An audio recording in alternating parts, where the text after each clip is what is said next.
Hello, ladies and gentlemen. Good evening and welcome to News Talk with yours truly, Chris Ano, coming to you from Houston, Texas. Houston, Texas, where it is hot as hell here. But thank you for tuning in. I'd like to welcome all of you joining in from where we'll call Ground Zero. It is exciting to be back with you today with no reminder, no information. I hope that those who have joined by way of Facebook will go ahead and hit the share button. Nobody knew I was coming live today. I expect that you go ahead. For those of you joining by way of Facebook, go ahead and hit your share button.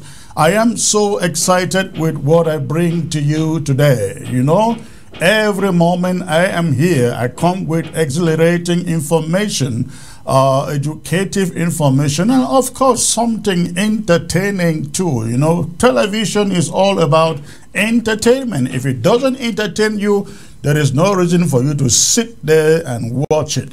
That is what television is all about. So please, I'd like to thank you for tuning in once more, but I urge you to go ahead, quickly hit your share button. Let those who did not know I was coming live, let them join the broadcast. And please do so in the next 1 minute. I will be right back.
Thank you, ladies and gentlemen. I see the numbers are jumping. The numbers are jumping. Thank you for doing so. Please, if you are just joining by way of Facebook, go ahead, hit your share button. Hit your share button. Nobody knew I was coming live this afternoon or this evening, wherever that you find yourself. But again, as usual, I come with very, very educative information and analysis, including with my panel on the issues of the day, the issues going on in our struggle for independence, actualization, and those going on around the globe. Talking about Russia, the French, the Sahel, that is Mali, Burkina Faso, Niger, ECOWAS, and the rest. Of course, Amazonia comes first, as you all know. So please, go ahead and hit your share button. The moment I see at least, ladies and gentlemen, the moment I see at least 150 people, I'm going to kickstart this proper. So I am waiting for you to go ahead and hit your share button as rapidly as you join the show.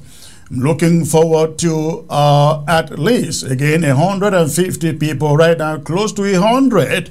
Close to 100. I'm looking for 150 to kickstart this proper. So let us quickly do so. Let us quickly do so. I'd like to welcome all of you. Tune in by way of satellite from where we'll call Ground Zero, the Federal Republic of Amazonia, where we fight to retain our freedoms, justice, and independence from La République du Cameroon. I just would love every one of you on Ground Zero, ladies and gentlemen, to know that things may look calmer than expected.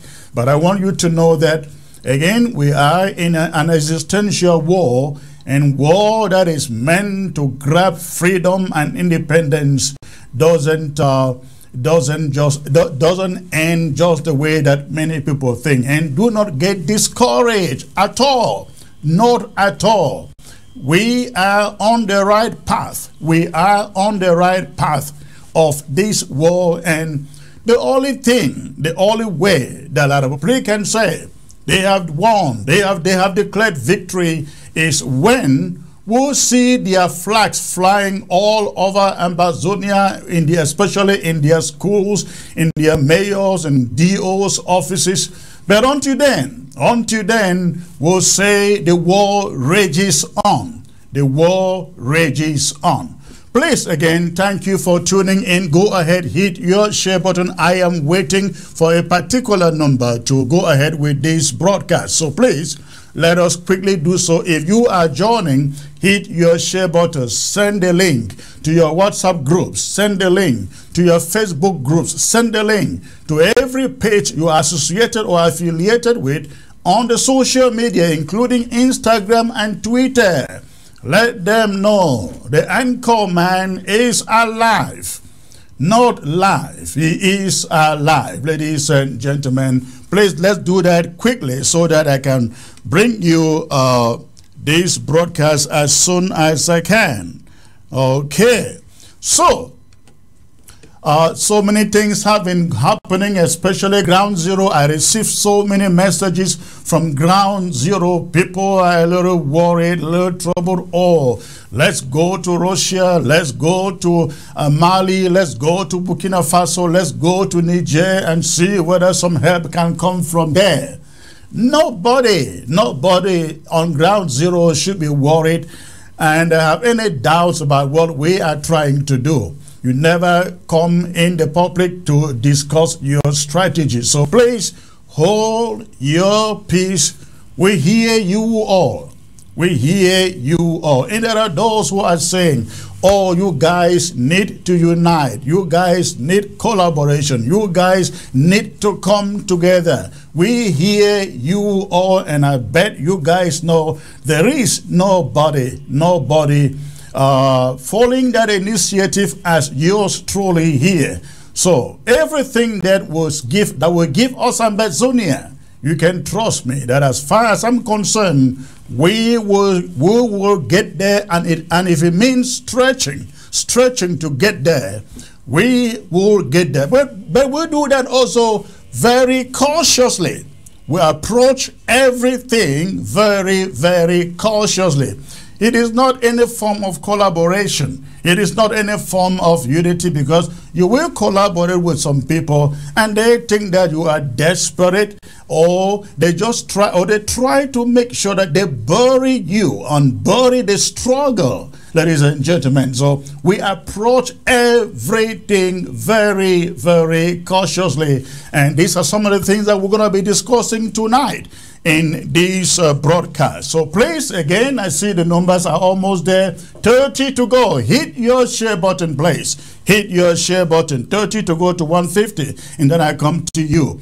In the meantime, I came across this footage, ladies and gentlemen, from the colonial officer in Kumba. This footage came in from the colonial officer in Kumba. I watched it. It was ridiculous. It was also funny, but I warn you, the language the colonial official speaks is foul. The language is foul. So let me pre-warn you before you listen to it. Listen.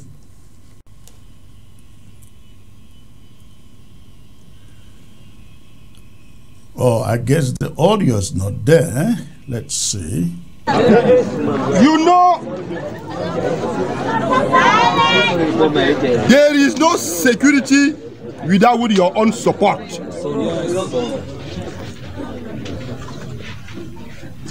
We are tired in Meme division. The population have suffered, and enough is enough. Your papa, you beat him.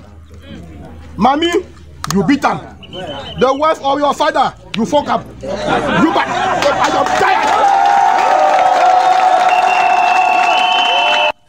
Now, ladies and gentlemen, what amazes me in what this guy is saying is not what he is saying per se.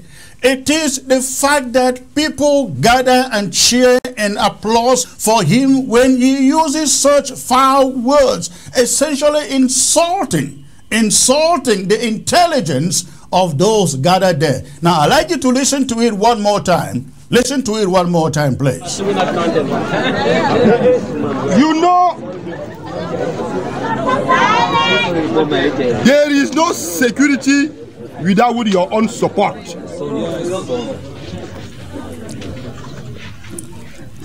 We are tired in Meme division. The population have suffered, and enough is enough. Your papa, you beat him. Mommy, you beat him. The wife of your father, you fuck up. You back. I am tired. All right, I hope you all get the point I am trying to pass across here. I hope you get the point I am trying to pass across. This is the colonial official for Kumba. They call him Ndong Chamberlain. Ndong Chamberlain. He says, we need you. We need you. We need your support to ensure security. We need your support to ensure security. La République du Cameroon is telling our people, in order for you to be secure, we need your support. But where is insecurity coming from? From the same regime, the regime that this colonial official represents. And then he says it in the most insulting way.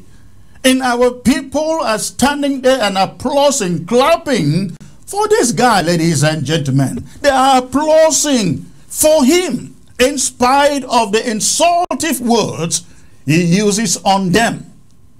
It doesn't appear to me like our people are beginning to get the message that we preach every day, that they come into your home, insult you, and then tell you to collaborate with them. That's essentially what this colonial officer is doing. He is in your territory, asking you for cooperation for security, but he doesn't do so without insulting you and insulting your parents and your mothers and yourself, and you applaud for him. You applaud for him. Come on. Come on. Are we learning anything at all? This guy should have been stoned. He should have been stoned right where he is, or the moment you utter those words, somebody should have stoned him.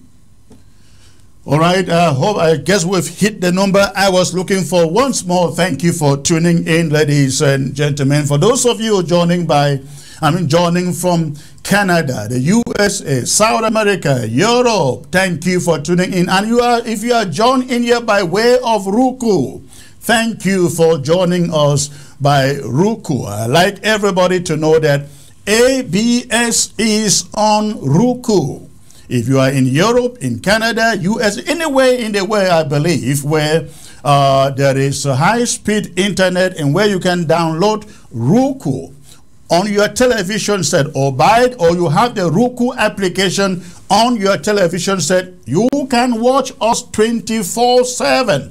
You can watch ABS 24/7 on Roku. Most televisions nowadays come with the Roku application. All you need to do is you get on Roku and you search for ABS Africa TV. ABS Africa TV. Once you search that, the moment you enter Africa, in fact, on your Roku search button, you see our logo, ABS logo, the one you find on your screen will pop up, and you click on that, download the channel on your television, so that anytime, all you need to do is click on it to watch what is going on ABS. Because many people do not know, we are live 24/7. We are live on satellite and on Roku 24/7. The only reason you see us live on Facebook is when we are live, as I am now. But after this,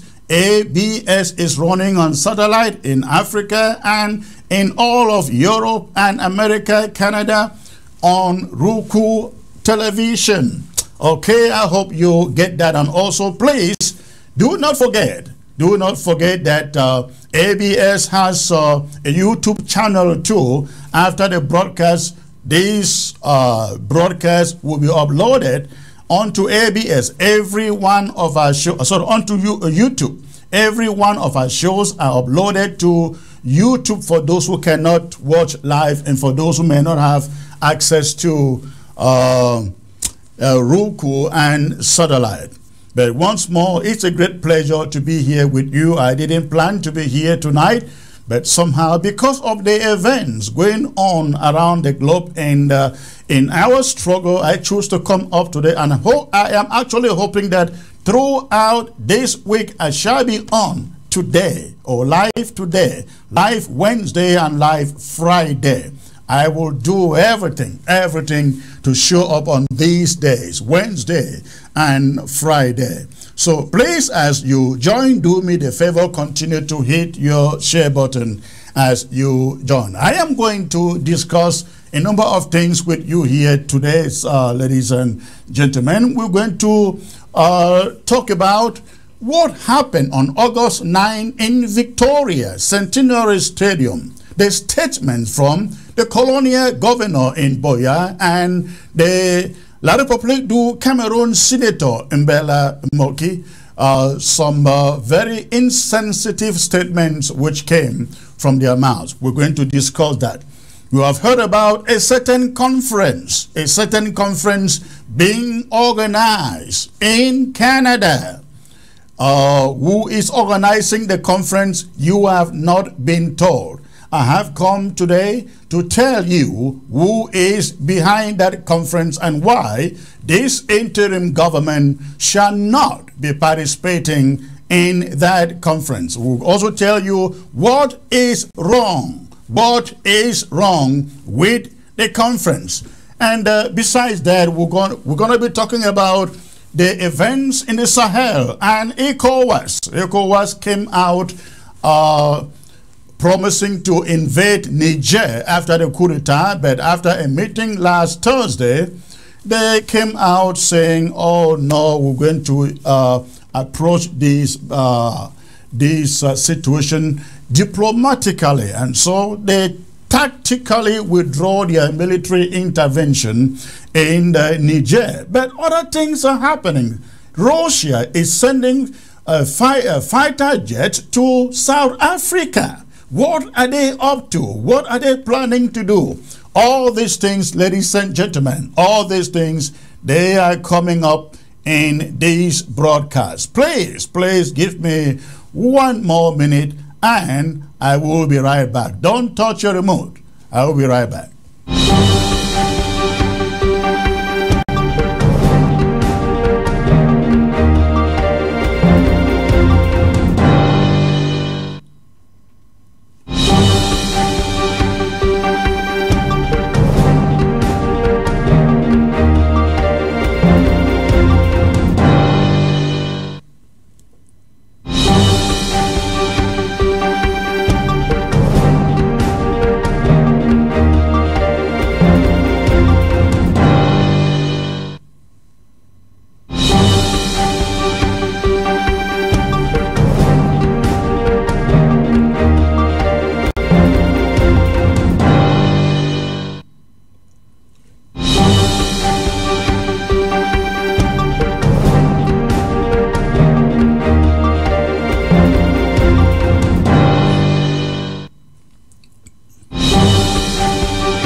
Ladies and gentlemen, once more, thanks for tuning in. Thanks for tuning in. At this moment, I will take you to my monologue for the day.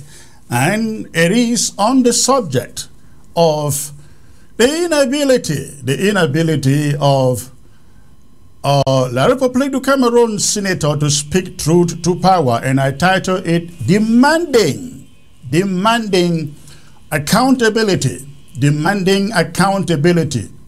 Senator Mbella Moki's silence on government killings in Amazonia. The event in Victoria on August 9th, which saw the exhuming and state funeral for 5 La République du Cameroon delegates allegedly killed by separatist fighters in Indian County in June 2021, has raised a significant concern regarding Mbella Moki's response to the ongoing conflict.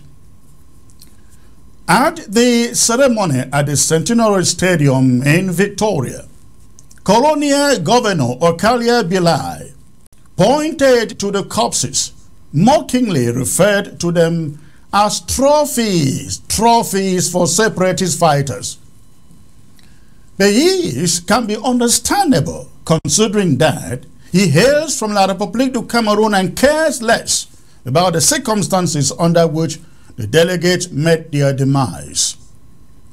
If there was anything that hit home, Albert encapsulated in the highest form of hypocrisy and attempt at manipulation, it was statements from La République du Cameroon's Senator Mbella Moki. Facing the corpses of the delegates, Mbella Moki fired out. He swooned, starting with a revelation of something we have always known to be the case. The statement that they have been held back. They have been held back from speaking the truth for so long, but that now ye must. And what is the truth according to Mbella Moki? First, blame Northwesterners for an event that happened far away in Indian County. And then second, he laments that the Southwest region, as they call it, has suffered a lot. This is the truth according to Mbella Moki. The problem is that nothing can be associated with the truth, the whole truth, in Mbella Moki's statements. If anything, he is a good example of a shrewd politician, taking advantage of people weeping and mourning, the families weeping and mourning to make political capital. 5 delegates were allegedly killed in India. Mbella Moki is cowardly enough not to tell us who exactly carried out the killings. And here he wants you and I to believe that the delegates were killed by Amba fighters, isn't it? And he cannot name the killer.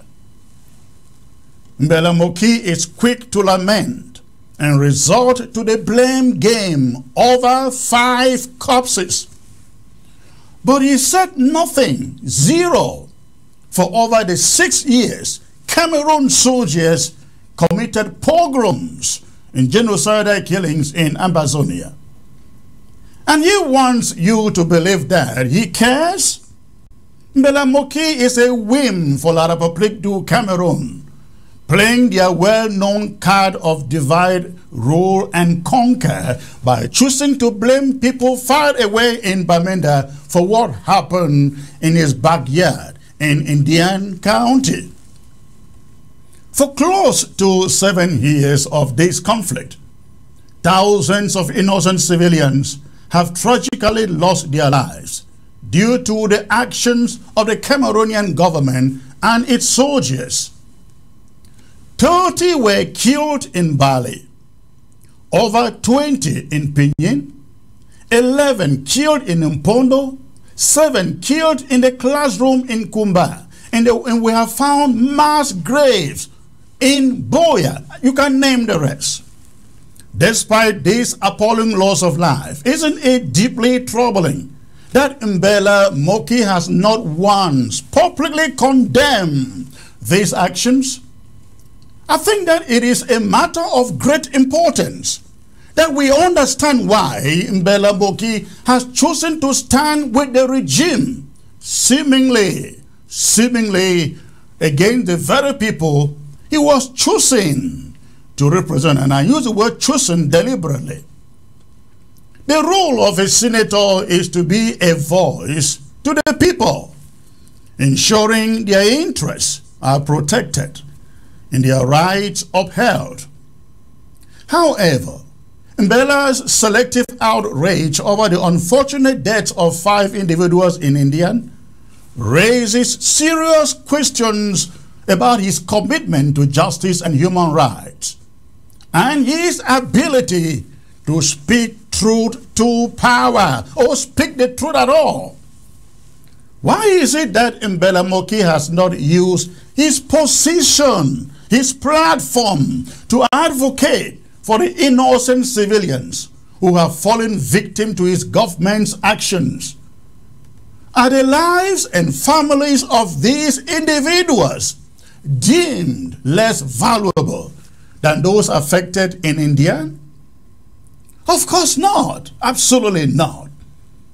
Mbella's silence on the government killings implies an alarming willingness to turn a blind eye to the suffering endured by his own people, our people. Mbella, sir, as a public servant whom you claim to be, it is your duty, sir, to hold your government accountable for its actions, irrespective of your politics. By remaining silent, picking and choosing where to speak truth, you betray the trust and faith placed in you by the people. You have a unique opportunity to use your influence and platform to demand justice, to speak out against the injustices perpetrated by your government, and to support the victims, all of the victims, not selected victims of this devastating conflict. I implore you, Senator Mbella, to reevaluate your position and take a stand against the government's actions. The people of Amazonia want a politician who will prioritize their well-being above political alliances.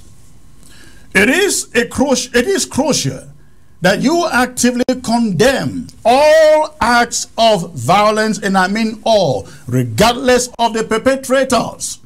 By doing so, you can demonstrate your commitment to justice, to peace and human rights.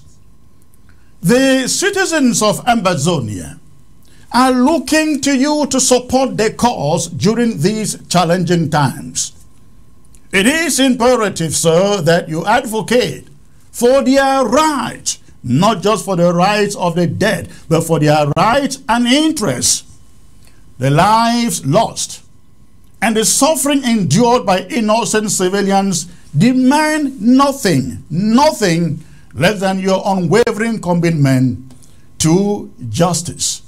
And ladies and gentlemen, that is my talking point for the day. Now, before I bring in my panel, I'd like to take you first to this clip. What Mbella Moki said actually at that funeral ceremony at the Centenary Stadium in Victoria. Listen to him. Someone's knee is on the neck of Southwesterners, and this is the moment we should get out of what it is. We are being called to keep quiet and not to tell the truth. Take this. The man who surrendered in Tian was number 2 to General Tenkobo. In his revelation, he says that they received orders from abroad to execute the delegates. Who gave that order from abroad? Let the name be made public so that all the facets of the state, the government, civil society, the press, activists, advocacy should be launched so that the world should release who gave that devilish order. This is not normal. How many times will Southwesterners cry? Their farmlands have all been taken. Their bushes In fact, their villages have been invaded and taken and the natives driven away. We want to talk, they call it hate speech. What do you call hate speech? If you want to talk about hate speech, look at the causes of the hate speech. And this is what is happening. This is what is happening. We abhor and deplore hate speech. The people of Southwest are hospitable people who are very accommodating, who love to share what they have with others. If they are telling and crying out their pain, no one should call it hate speech. This is too much. We can't bear it any longer. This is too much. The outspoken Mbella Moki, isn't it, ladies and gentlemen? Where was Mbella Moki, ladies and gentlemen, when baby Mata was slaughtered in Moyoka? Where was the outrage? Where was Mbella Moki when 11 Southwesterners, not the Northwesterners, they know how to pronounce, to call, when they were slaughtered in Mpondo? Where was Mbella Moki? We have learned of mass graves discovered in Boya. Mbella Moki hasn't as much as raised or put out a single statement. This guy is the highest hypocrite we have seen in the southern Cameroons. But let me bring in my panel right here. I'm joined, ladies and gentlemen, by Comrade Mark Chaps, who is joining me from Canada. Comrade Mike, good to see you, sir. Greetings, Comrade Chris. Thanks for having me. Thank you, thank you. I'm also being joined, ladies and gentlemen, by Comrade Mike Fusi. Comrade Mike Fusi, centralize your image, please, to your right slightly. Okay. Good. So I'm being joined by Comrade Mike Fusi, joining me from the great state of Philadelphia, and I'm Pennsylvania. Pennsylvania. Oh yes, Pennsylvania. Philadelphia is the capital, right? Yep. All right. I am also being joined by the one and only Honorable Vice Chair of the Restoration Council, Chris Azua. Gentlemen, thank you for joining me. We have so much to discuss tonight. But let us start with Mbella Moki. I have asked lots of questions, and I believe you guys also have the same, if not more, of those questions in your minds, on your minds. The question is, where has Mbella Moki been all this while for 6 years that Cameroon, using their soldiers, have slaughtered well over 30,000 Amazonians, sent close to 1 million people into displaced locations, sent over 100,000 people into refugee camps. Mbella Moki claimed to be a senator. We have not seen him visit a single refugee camp. We have not seen him put out a single statement condemning Cameroon government soldiers' killings. So suddenly he comes out, over 5 people, where there is a population, where he has to make some political capital, and he comes out swinging. If this is not the highest form of hypocrisy, I don't know what it is. Let me start with you, Comrade Chaps. You looking at that, I believe you listened to my monologue and you watched that video clip. Yes, Comrade Chris, this is a remnant of what we've seen throughout the course of this struggle. I think it was Bob Marley who said, hypocrites and parasites, people who in front of you, they act like your friends, and then behind they try to kill you. He said that in his song, and it represents very true. We have a lot of people who are just out to fill their pockets and to do things that enrich themselves. They don't care about the suffering of the people. They don't care about what is going on in the country, the devastation. They don't care about the lives that have been destroyed, lost. They don't care about those people who are in the bushes, still looking for an opportunity where they might find refuge and come back home. They don't care about the ones that have been displaced to other countries and are surviving through thick and thin. They don't even care about the ones that are internally displaced, that are in different towns around and are struggling to make ends meet. All they care about is how they can position themselves to get more power, to have access to more money that they can steal, and to enrich themselves and their families. And that's why you see in situations like this, people embarrass themselves, because at times when you expect them to say something meaningful, something constructive, they say the opposite, because it's not coming from a place of good intent. It's not coming from a place where it's about the suffering of the people and how to bring that to an end. It's all about how can I enrich myself, how can I position myself to continue to benefit from the status quo. And that is part of the political economy of war. And people have chosen whatever side benefits them, and we have to call it out. Go on, please. Sorry about that. Go on, please. No, I was just saying we have to call it out and speak up. These are not folks who are thinking through any sort of a moral arc. These are folks who are thinking strictly because how is this going to benefit me? How is this going to advance my position? And how is this going to ensure that I remain in the status quo position that I am?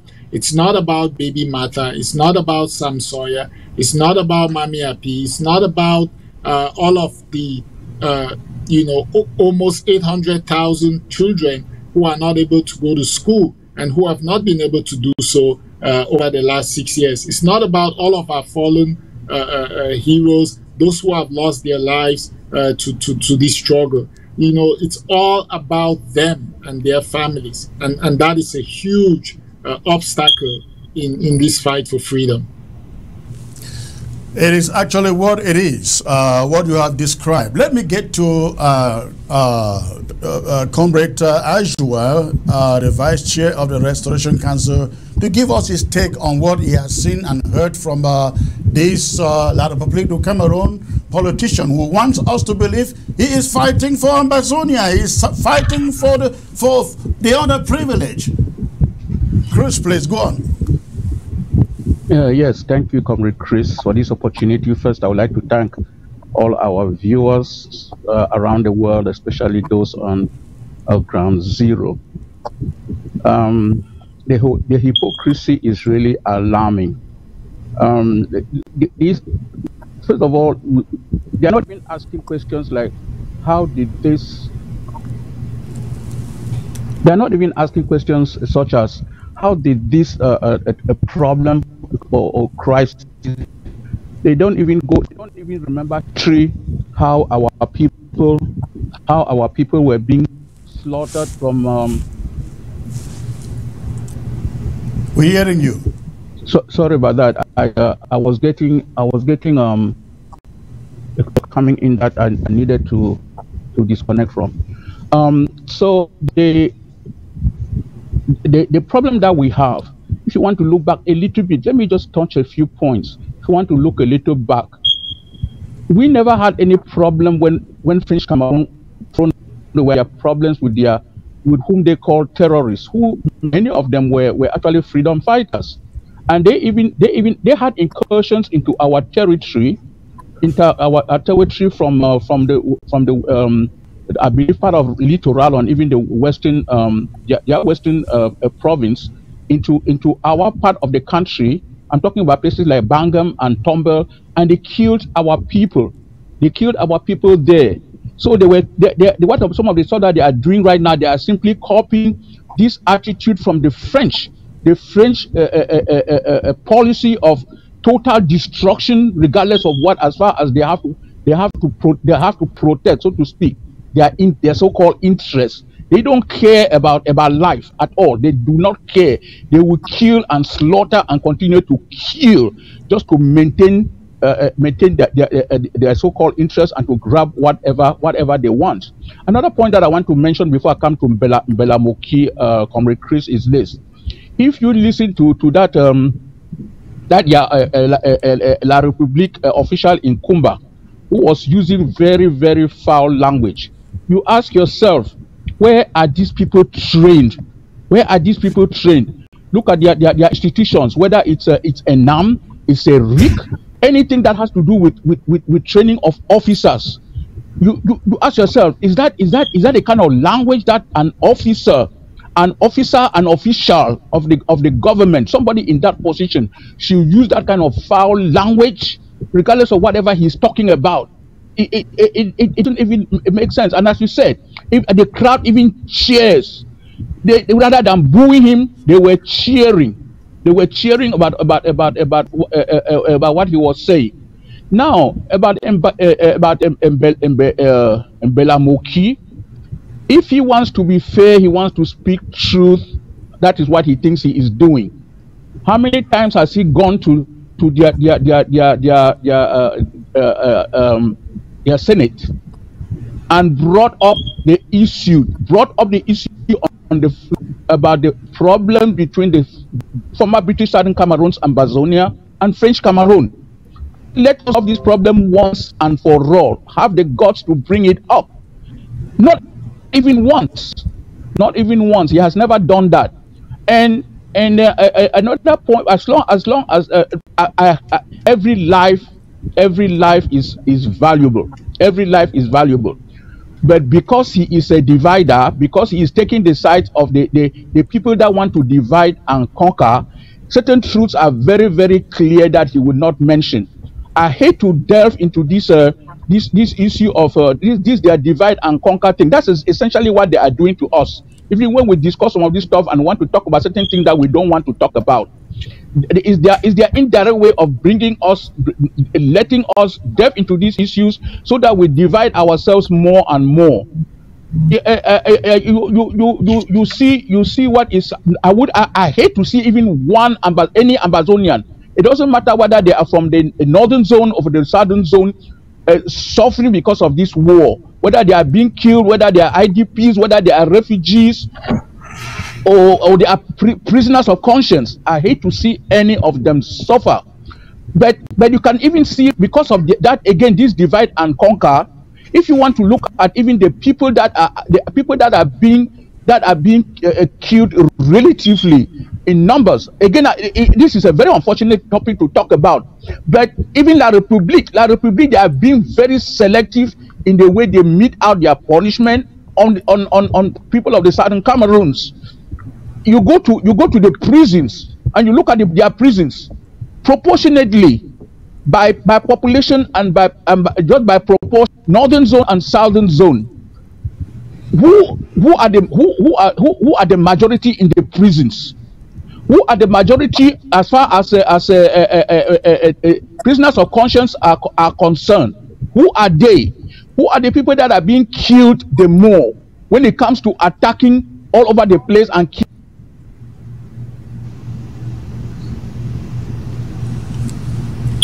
Well, it appears we... Yes, go on. We were interrupted. Go on. Yeah. So that is what is happening with La République. La République is actually implementing this policy of divide and conquer, even in the manner they mete out their I will call it punishment, or their evil. Their evil in general on our people. They have a technique about how they go about it. Now, in general, even if you want to look at in general, if Mbella Moki is honest to himself, he can ask himself questions such as, what is the Southern Cameroons now compared to what it was in the early 60s? What is it? Do you still have Ombe, the Ombe Technical College? Do you have the natural seaport that ships used to come from all over the world to that natural seaport in Victoria? Do you have the Tico International Airport? When I was little, we used to even walk straight from Tico Town to Likumba to that airport and watch Nigeria Airways and Ghanaian Airways come and land in Tico, to come and land there and take off. I understand that even the former president of Ghana, Nkrumah, came to response and landed at Tico and was received there by our forebears at the time, people like Ndele and Dr. Foncha, Dr. Sendele and Dr. Foncha and other Southern Cameroonians. Everything has been destroyed, totally destroyed. Yoke Dam, we don't even have electricity. Electricity used to be so strong from Yoke Dam. In Tico town, for example, you could in the night you could drop a pin on the ground in the night and bend down and pick it up. I am talking because I did experience it. But where is Yoke Dam?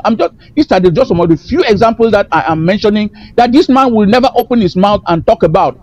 The only time that it concerns them is when something happens to somebody that is their person. I'm talking like even Amazonians that is on their side, the people that we call blacklegs and enablers and traitors. When something happens to them, people like Mbella Moki will come out now and start talking. But when it concerns the other people that are actually fighting for our freedom and our independence, if something happens to them, our people in general, they are quiet. They say nothing. They pretend as if they have suddenly had a dementia or memory loss or something like that. This is not acceptable at all. And Ambazonians should be very we are already very wary about this kind of things that are happening. Thank you. Thank you. You just mentioned Tico Airport, Victoria Seaport, but let us talk about something. Those they have been long gone. They've been long gone. I would like you, Mike Fusi, to talk about something which is very much fresh in our minds. Almost all of FACO land has been grabbed by La République du Cameroon citizens, from their governor to the least official speaking their language in FACO County. Mbella has never been known to put out a protest letter to say, hey, our lands have been grabbed. He says nothing. But 5 people are killed, and he's in a different county, not even in what should be his own constituency. He comes out raging. Is it a wrong question to ask him what has happened to FACO lands? If he says he represents the FACO people, what happened to FACO land? What happened to the deep seaport? What happened to Tico? I mean, the deep seaport which has been promised again and again and again and again. I don't know for how long he has been a senator. That has never happened. We have not seen his outrage about any of this. But when he finds people gather, he goes there for political opportunism to attack the population who are fighting for their rights and peace and justice. Mike, please talk about the land grabs and stuff. Yes, Comrade Chris. As much as it is infuriating to watch this guy making this noise here, we must understand that people like this are opportunists, people who mediocre servants who know very well that they, first of all, do not deserve to be where they are. First of all, you have to ask yourself, how did he become a senator? When you're able to answer that question, how he became a senator, then you will understand exactly why he is behaving the way he is behaving. He does not deserve to be a senator. So whatever he is doing is to please his masters. As I'll quote Bob Marley again, like Comrade Chaps, who said, you have to emancipate yourself from mental slavery. This guy is very much, he's mentally enslaved. He does not see himself as a free person. Because when we go to school, I don't know, you gain knowledge so you'll be able to understand how the world works. To be able to understand when you are being cheated, when someone is taking advantage of you.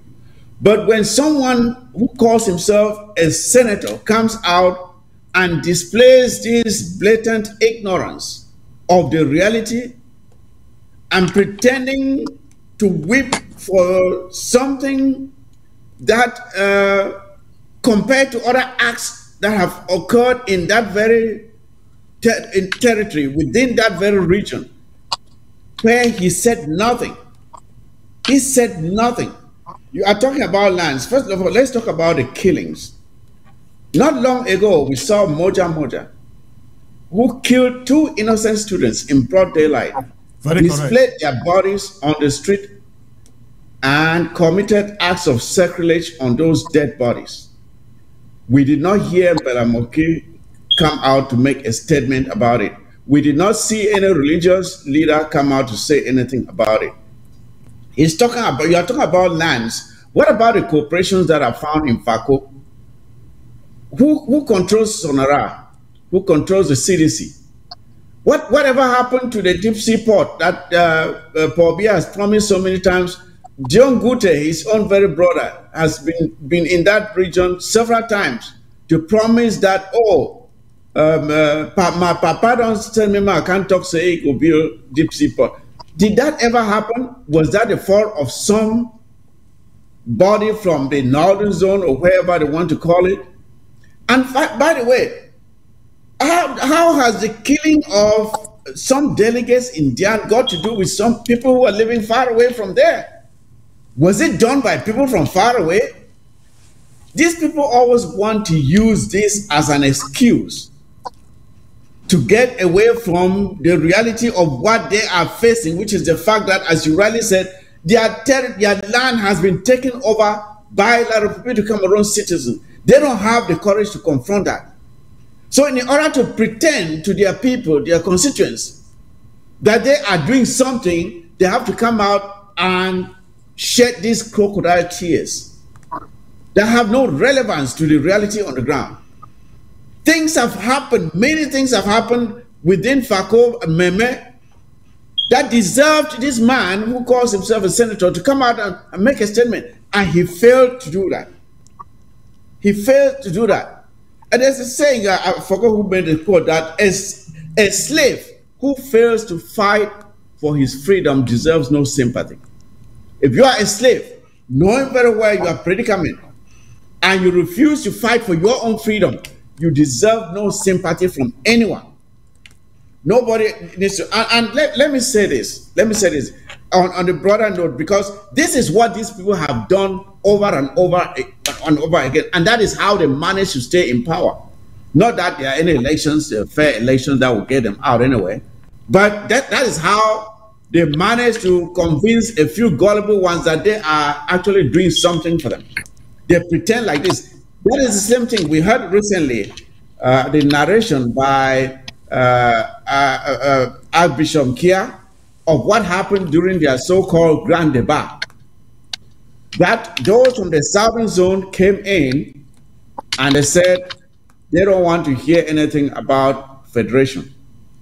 Now, people are giving a lot of credit to or importance to what this story or what Mukete said at the time. But you fail to, what people are failing to understand is that La République du Cameroon, approaching that so-called grand debate, were not even sure of those coming there what the people were going to say. But they had already planned everything. They had laid the pathway to what was going to happen during that so-called grand debate. And this is what happened, because people are not getting this thing right. Before coming to that so-called grand debate, La République did not want anything to do with federation. So they had to put a plan in place to make sure it did not come up and that nothing like that was discussed. First of all, they don't even want a decentralization. And that is why to this day, despite the fact that it has been promised many times, it has never been implemented. Even their own very so-called special status, they have failed to even implement their own special status. Because if you ask today, what was it? What has changed in the way the country has been run since running up to the special status gathering and after that? Has anything changed in the way that country is being run? Nothing has changed. So that thing is a failure. Now, let me go back to what I was saying. So you see, Moki came in with an assignment. His assignment was to make sure that nothing will be discussed as federation. In order to make sure that they further completely destroy that possibility, they also hired two other, what I would call actors. They were all actors. Moki was an actor. The other two from the east and I think from the north were all actors. And they were given this assignment that when you go in there, you, Moki, you will first of all say, you don't want anything to do with federation. And then when you say that, then that you want but federation 10 state, not a 2 state. You want but a 10 state federation, not a 2 state. Then the other two who were actors as well will come in and say, but why are you asking us to federate? We have never been a state before. We don't know how to be a state. So if you want a state, you have it for yourself. We are not interested. It was all a game. It was all a script that was written by La Republique and given to these enablers to read during that so-called Grand Depart. I want President to understand.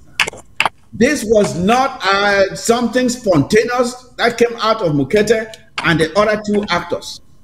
It was all a script. They were just playing according to the script that was handed to them by La Republique du Cameroon. And they effectively put an end to that, to anything that was going to be discussed on federation. So this, when you see Mbella Moki doing what he is doing here, it is a continuation of the same destruction, making sure that you divide the people, put this, they have played this game over and over, and they have gotten the rewards from it so many times that they keep going to it like some medicine bag that you have used before and it worked. And each time you have a problem, you still go there and shake it and say, but you used to work before, but let me try it again this time and see if it's going to work. They keep going to this medicine bag, but they fail to understand that Amazonians have since moved on from this nonsense. You can try your divide and rule as many times as you want, but Amazonians are not buying it anymore. We are not buying it anymore. But Moki can try it as much as he wants. It's a complete waste of time. Let him go and remove all of the Betty, the Bulus who have bought over all of their lands and are controlling it. The governor is from there. The DOs are from there. All of the important positions, the heads of corporations are from there. Sonara is there. They don't even know where the funds, the proceeds are going. The taxes are not even paid to them. And he is such a coward that he can't say anything about it. But this is when he has the voice to speak. This is when he has the voice to speak. Come and talk about now West Southwest. What an idiot! So that's all I have to say about this brain dead man. He deserves, all right. We'll come back there. Let me get to Comrade Sheps out there. I think Mike mentioned a point which is very relevant. I don't know whether you heard him, but he said there is this guy in Boya they call Moja. That guy has killed or slaughtered much more than 5 people by himself. By himself. He wears the uniform of the Cameroon army and he uses that to kill our people. Mbella Moki has never come out to condemn the barbaricness of what Moja does. But 5 people are killed in India and he jumps to it. He leaves the criminal in his backyard and goes for what you call separatists in another body's backyard.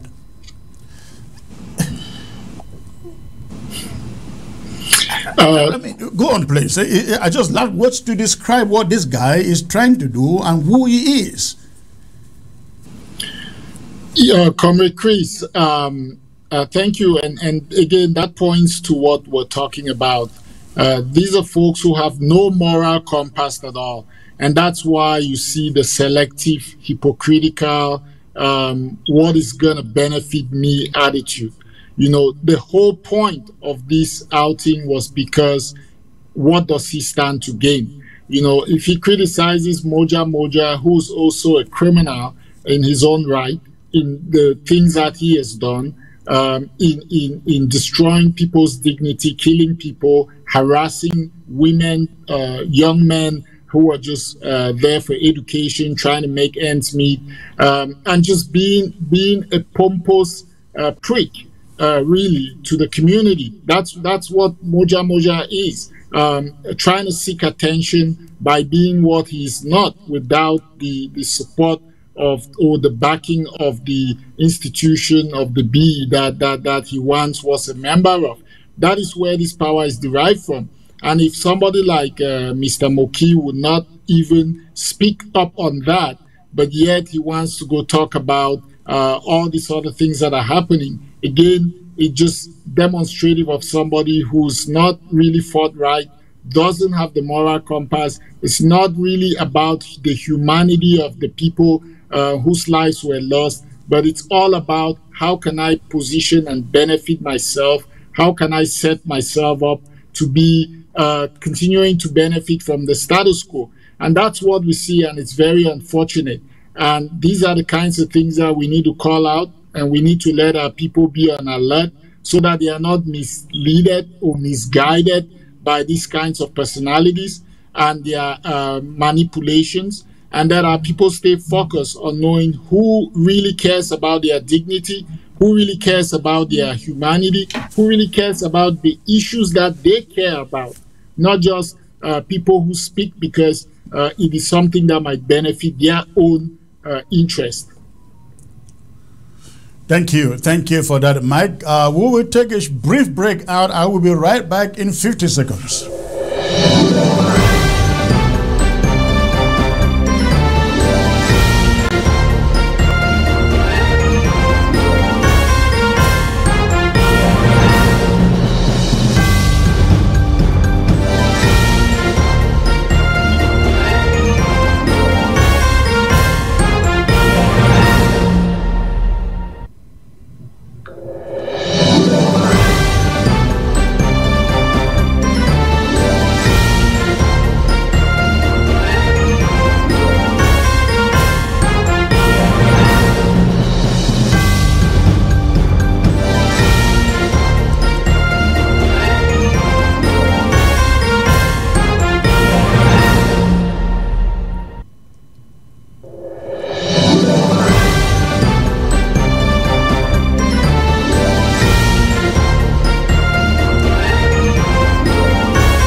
All right, thanks for staying put in there, ladies and gentlemen. Now I take you to the second subject of the day that has to do with a meeting which is being called in Canada. You all, I guess, out there must have seen the flyer making the rounds in the social media inviting Ambazonians to sign up for a certain conference coming up in Canada.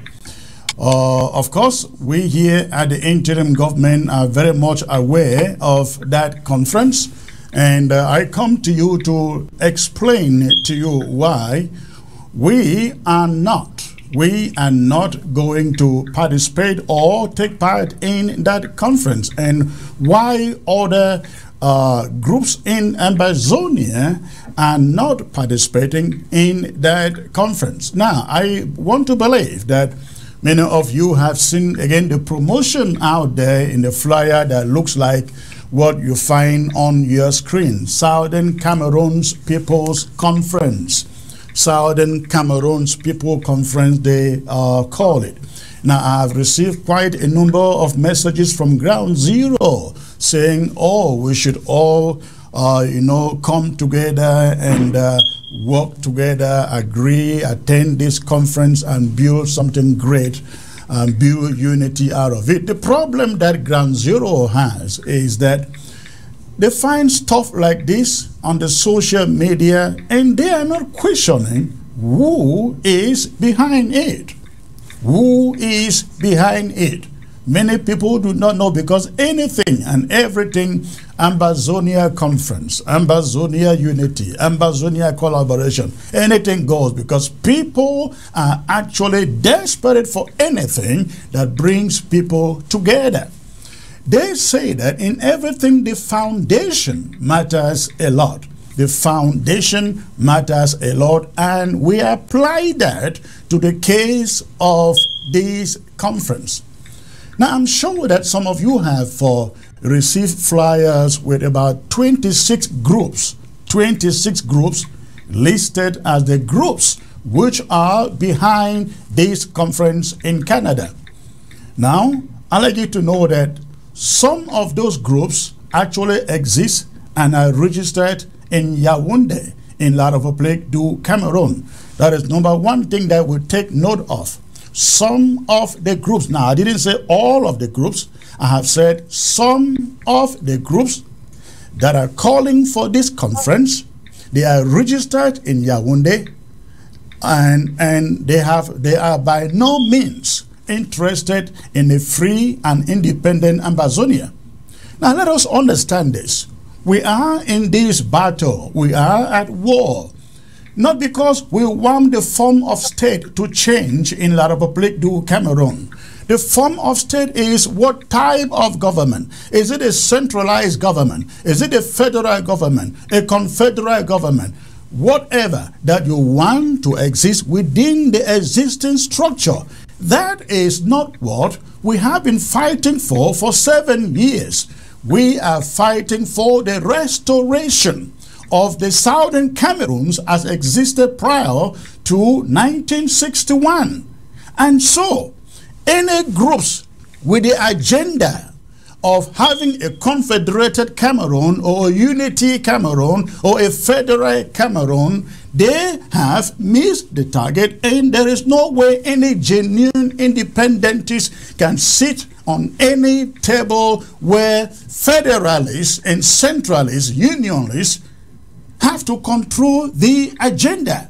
That is the second problem with this conference that you hear about in Canada. Now, the third problem is the people, the group that is behind this conference. I'm sure many of you have heard of the group called the Cdn, Coalition for Dialogue and Negotiations. Coalition for Dialogue and Negotiations. We have had to deal with the Cdn for almost the beginning of this struggle, ladies and gentlemen. We've had meetings from this interim government, and I personally represented this interim government, not just today, even back then. I personally represented this interim government in discussions, in a kind of a discovery process to knowing what or who the CDN is. I sat in about 2 or 3 of those meetings with them. And I wasn't alone. I wasn't alone. At each, arising from each of those meetings, we decided there is no way we can collaborate with the CDN. The CDN has also had opportunity to sit down before the Restoration Council to take questions and to answer them from members of the Restoration Council. And if you ask the members of the Restoration Council, according to their report, they see something fishy, sneaky about what the CDN is trying to do. Now, recently, you heard about Ground Zero Command. You heard about the APLC. And we, after listening to the APLC in the meeting, they called to talk with us, with yours truly, sitting in that meeting with other cabinet members. We resolved that we, at the interim government, will have nothing, zero, to do with the APLC. And our suspicions turned out to be correct. Guess who was behind the APLC? Now, today, they kind of died a natural death after making all those rounds of meetings they were making. They kind of died a natural death. So you heard about the APLC, Ground Zero Command. They came to us in the meeting and said, the diaspora has failed. The diaspora has eaten all the money. Going forward, Ground Zero, we on Ground Zero, we the APLC, we are going to take over the management of the struggle. And we on Ground Zero, the APLC, going forward, we have to appoint who represents us in the diaspora and who does diplomacy in the diaspora. So after listening to them, we cannot figure out there was something not right in what they were trying to do.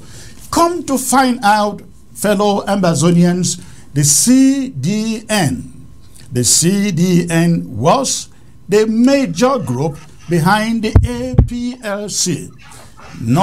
I'm not ending there. Fast forward. We have generals, Amazonian generals, some in Canada, some on Ground 1 and elsewhere that I do not know, who have been sponsored with money from the Prime Minister's office in Yaoundé, sponsored with money through the CDN, and they took them out of Ground 0, took them to Ground 1. Some went even to Canada. Some went to Canada for so-called conferences brought there by the CDN. These ones, they have never returned to the battlefield. Now, CDN has said time and again that they are neutral. It's a neutral organization. They are not for Amazonia. They are not for La République du Cameroon. And we said, yes, that is okay. You are a neutral organization. But after having a second thought about it, we ask ourselves, how is it possible that indigenous Southern Cameroonians, Amazonians, whose people are being slaughtered on a daily basis, can come out and tell us they are neutral in a situation like this one? And they want us to know they're fighting for us. Now the CDN comes to us, they hold meetings with us, with all these different groups. They kind of sample what we represent. They go back to La République du Cameroon, inform them about what is going on, and they never have to come back to us to tell us what they are discussing with La République du Cameroon. Leaders of the CDN, they can walk over to Cameroon, they can fly over to Cameroon, do business and return to Europe or the USA, and they have no problem. Now I'd like you to ask yourself, can Chris Anu, can Cho Ayaba, can any leader in this struggle set foot on Ground Zero and return to Europe or return to America unarrested? or killed if they have their means. I went to merely Nigeria, Calabar, last October, and the moment they found out that Chris Anu was in Calabar, a flying boat was waiting for me in the creeks for them to pick me up, drop me in the flying boat, and carry to Cameroon and kill in the high seas. Talk less of going into that country. I'm sure many of you know this. We went to Calabar last October to visit our refugees, and information filtered out to the Cameroon consulate in Calabar that Chris Anu and a delegation were in Calabar. They contacted the Nigerian military, whether they contacted them or they bribed them, whatever the case. And so they brought in a ferry into the creeks of the river in Calabar. They were hoping that they picked me up like they picked up Sisiko and the others, drop in that boat and fly me over to the high seas and either kill me there or take me to Yaoundé. Of course, they couldn't take me to, I believe they laid hands on me. They would have killed me, because taking me to Yaoundé, you cannot arrest an American citizen, take to Yaoundé and imprison there. So they were certainly going to kill me in the high seas before anybody knew it. But this is the point. You and I cannot dare set foot on Cameroon. But the leaders of the CDN, they can go to Cameroon and come back. As I speak to you, I think one of them only recently returned from Cameroon in a matter of maybe weeks or a month ago. These are the people who are summoning the conference in Canada. I have explained this before, that when CDN organized a public polling on the subject of independence and federation, the overwhelming result was Ambazonians won their own country per their own report. Per their own testimony. But in the official report that CDN put out for consumption, they stated that Ambazonians won greater autonomy. Ambazonians won greater autonomy. Now, what do they mean by greater autonomy? Greater autonomy means living together with La République du Cameroon and having some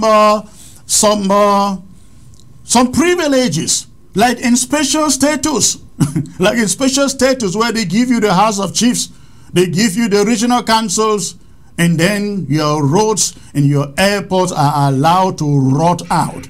That is what the CDN said they want. But that is not all.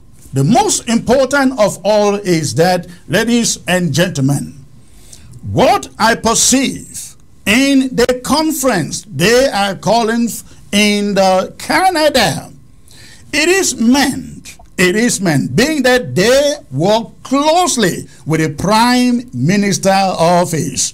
The CDN works very closely with the Prime Dion Ngute's office, being that they work very closely. This is what I perceive. This is what I perceive.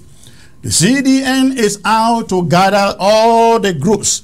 If they can bring the interim government, bring Gov't, bring APLM, bring every group together as they had hoped from the beginning it will be, they will then go back to La République du Cameroon and sneakily let them know they finally brought all Ambazonian groups together.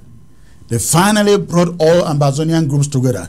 And comrades, you know some of these our people, how money hungry they can be. You know them. We have groups who are made up of figureheads, but they are members of this big group, Southern Cameroon's People's Conference, to make it look big. Groups that have single heads, figureheads as leaders.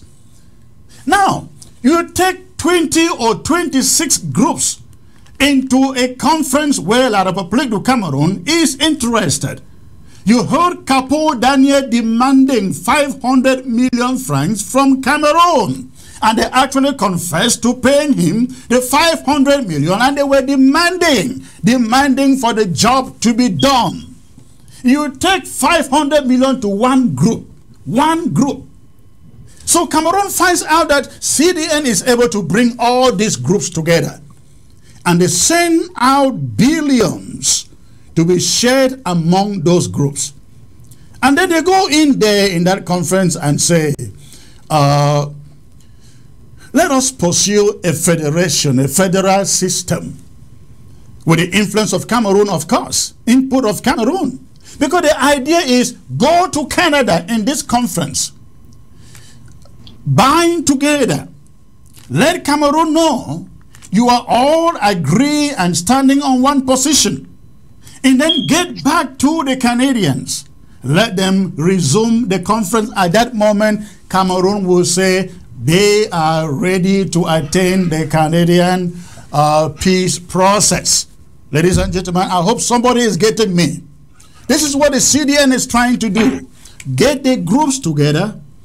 Let Cameroon know the groups are all together now. They will then get back to Canada and tell Canada, we are ready for, Cameroon is ready to come back to the table. They will then summon the Canadian process. Cameroon will come on the table and say, you know what? I can offer you people a federation. And then, what will these groups do? The groups will say, okay, let's put it to vote among us. Let's put it to vote. And then they put it to vote. Guess what happens? With money from La République du Cameroon in their pockets, the overwhelming majority of these groups who are just out to position themselves for money, they will take the money and dump Ambazonia. They will take the money and dump Ambazonia. This is the reason we are not party to this conference in Canada. Now you will realize, when you look at the list, the groups that are mentioned as attending that conference, the CDN is not listed there. They are very sneaky, very, very sneaky. The groups attending the Canadian conference, you will not see the CDN listed anywhere. But ladies and gentlemen, they are, it is the machine that is behind it. We attended a meeting at the Hudson Institute only a few months ago. The CDN was there. Remember the meeting we came out and declared for a referendum in Ambazonia? The CDN was at that meeting. In fact, they are in every meeting. They are there to spy. Spy what we say, spy who is saying what, spy what we do.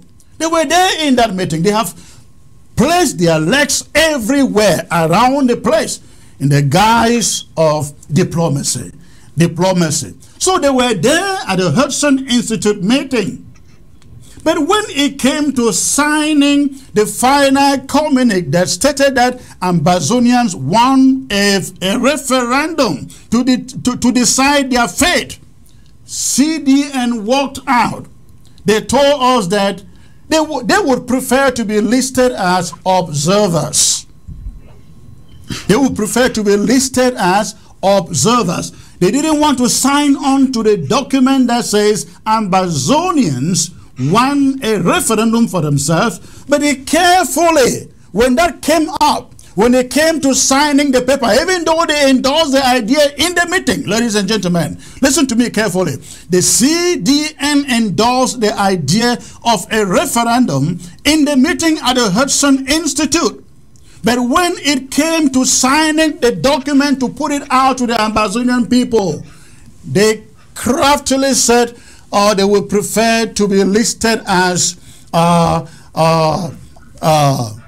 observers, being that observers cannot be listed as signatories to the document. They carefully walked away from it because they do not want to be seen in La République du Cameroon as being part of the group, ladies and gentlemen, that is advocating for a referendum. It will look like they are beating the finger that is feeding them. So they carefully pull out and say, well, we would prefer to stay out than to be listed as signatures to the referendum document. That is the CDN. That is the CDN. So that explains to you why, even in this conference, the money is coming from CDN, The legwork is coming from CDN. CDN is organizing all the backdoor meetings, but their name isn't listed there as the organizers, of this meeting. They are the people paying the fares to Canada. In fact, it will surprise you. CDN is inviting people from Ground Zero. They are inviting fighters from Ground Zero to go to Canada. The question is, what are they going there to do? When you have their representatives in the diaspora. But what the CDN is trying to tell the international community is that at this conference, you see every shade of opinion in Amazonia was represented, including the fighters on Ground Zero. Their leaders flew in from Ground Zero. That is the collective message that the CDN want to pass to the international community, to the Canadians. And of course, Cameroon is behind this. Cameroon is paying the bills. Cameroon is paying the bills for what the CDN is doing. So, ladies and gentlemen, knowing what we know, we here at the interim government have said we are not going to be a part of your conference because we are not going to legitimize. We will not legitimize what we know is a plot to bundle all of us and hand over to La République du Cameroon. We have refused not to be part of it. But we have made suggestions before this their thing. We made suggestions. They invited yours truly into one of their early meetings. And I said to them, listen, you want to hold a conference that has to do with the Canadian process? What we should be doing is bringing all the major leaders into a meeting. Let us put the agenda on the table. All of us. The major leaders, somebody. Not every Tom and Dick out there going for a leader. But the major leaders and major stakeholders. Bring them together. Because I will not go waste my time sitting in the meeting with somebody who has no one person he can speak to or he lead, but he calls himself a leader. Who are you leading? Who do you lead? So, but we suggested that the major leaders, and if you look at this struggle, there are not more than 6. There are not more than 6 major leaders in this struggle. The rest, they're just positioning themselves, trying to grandstand for what they hope is a future Amazonia. Positioning. So we suggested that they should call the major leaders. The major leaders come together. We discuss on going forward in the Canadian peace process so that we all own the agenda. No one group should be seen as trying to manipulate what we take to Canada. I suggested that we should come together, every one of us, every group, every leader, let's put the agenda, our suggestions on the table. We'll discuss it, refine it, come out with a single working document that should take us into any peace process in Canada. And everybody in that meeting said, oh yes, that is the way it should be. That is the idea. That is what it should be. A second meeting will take place. We waited and waited. A second meeting, no, a third meeting took place. Of course, they were having meetings at the back and they will not consult the interim government because they know the interim government understands their agenda. We will not endorse anything that will not secure us a free and independent Southern Cameroons, Amazonia. So please, when you hear the idea of a conference, be careful what you endorse or what you want to endorse. Be very careful with that. So, ladies and gentlemen, when you hear about the Canadian conference, know that it's a ploy. This conference is being put together with money from the Prime Minister's office in Yaoundé. And I bet you we will never be part of it. And every independent, loving Ambazonian should stay out of it. Stop being hungry. Stop just positioning yourself because you are hoping for a position in the Republic Cameroon federal system tomorrow. Stop that. This struggle is about a free and independent Ambazonia, and anything that gives us something short of it, we will run away from it. And we will do everything to shut it down. Let every Ambazonian take note of this. But I am being joined, ladies and gentlemen, of course, by Comrade Mark Chess, who happens to represent the Republic of Ambazonia, which is another organization out there. And he has been following this development. He has been in meetings. In fact, he approached me initially to join the meeting in which I made the suggestion I just told you. He was there. Comrade Mark, if I'm lying, you will correct the people. Tell us what you have learned along the way. You came to me from this organization organizing the Canadian conference. You were sent by the organizer to see if the interim government can be part of the conference. I came into a meeting and I suggested exactly what I have said here.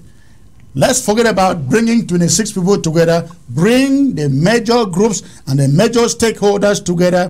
Let us sit down and define what we want to take to the Canadian peace process. You were in that meeting. They said, yes, great idea.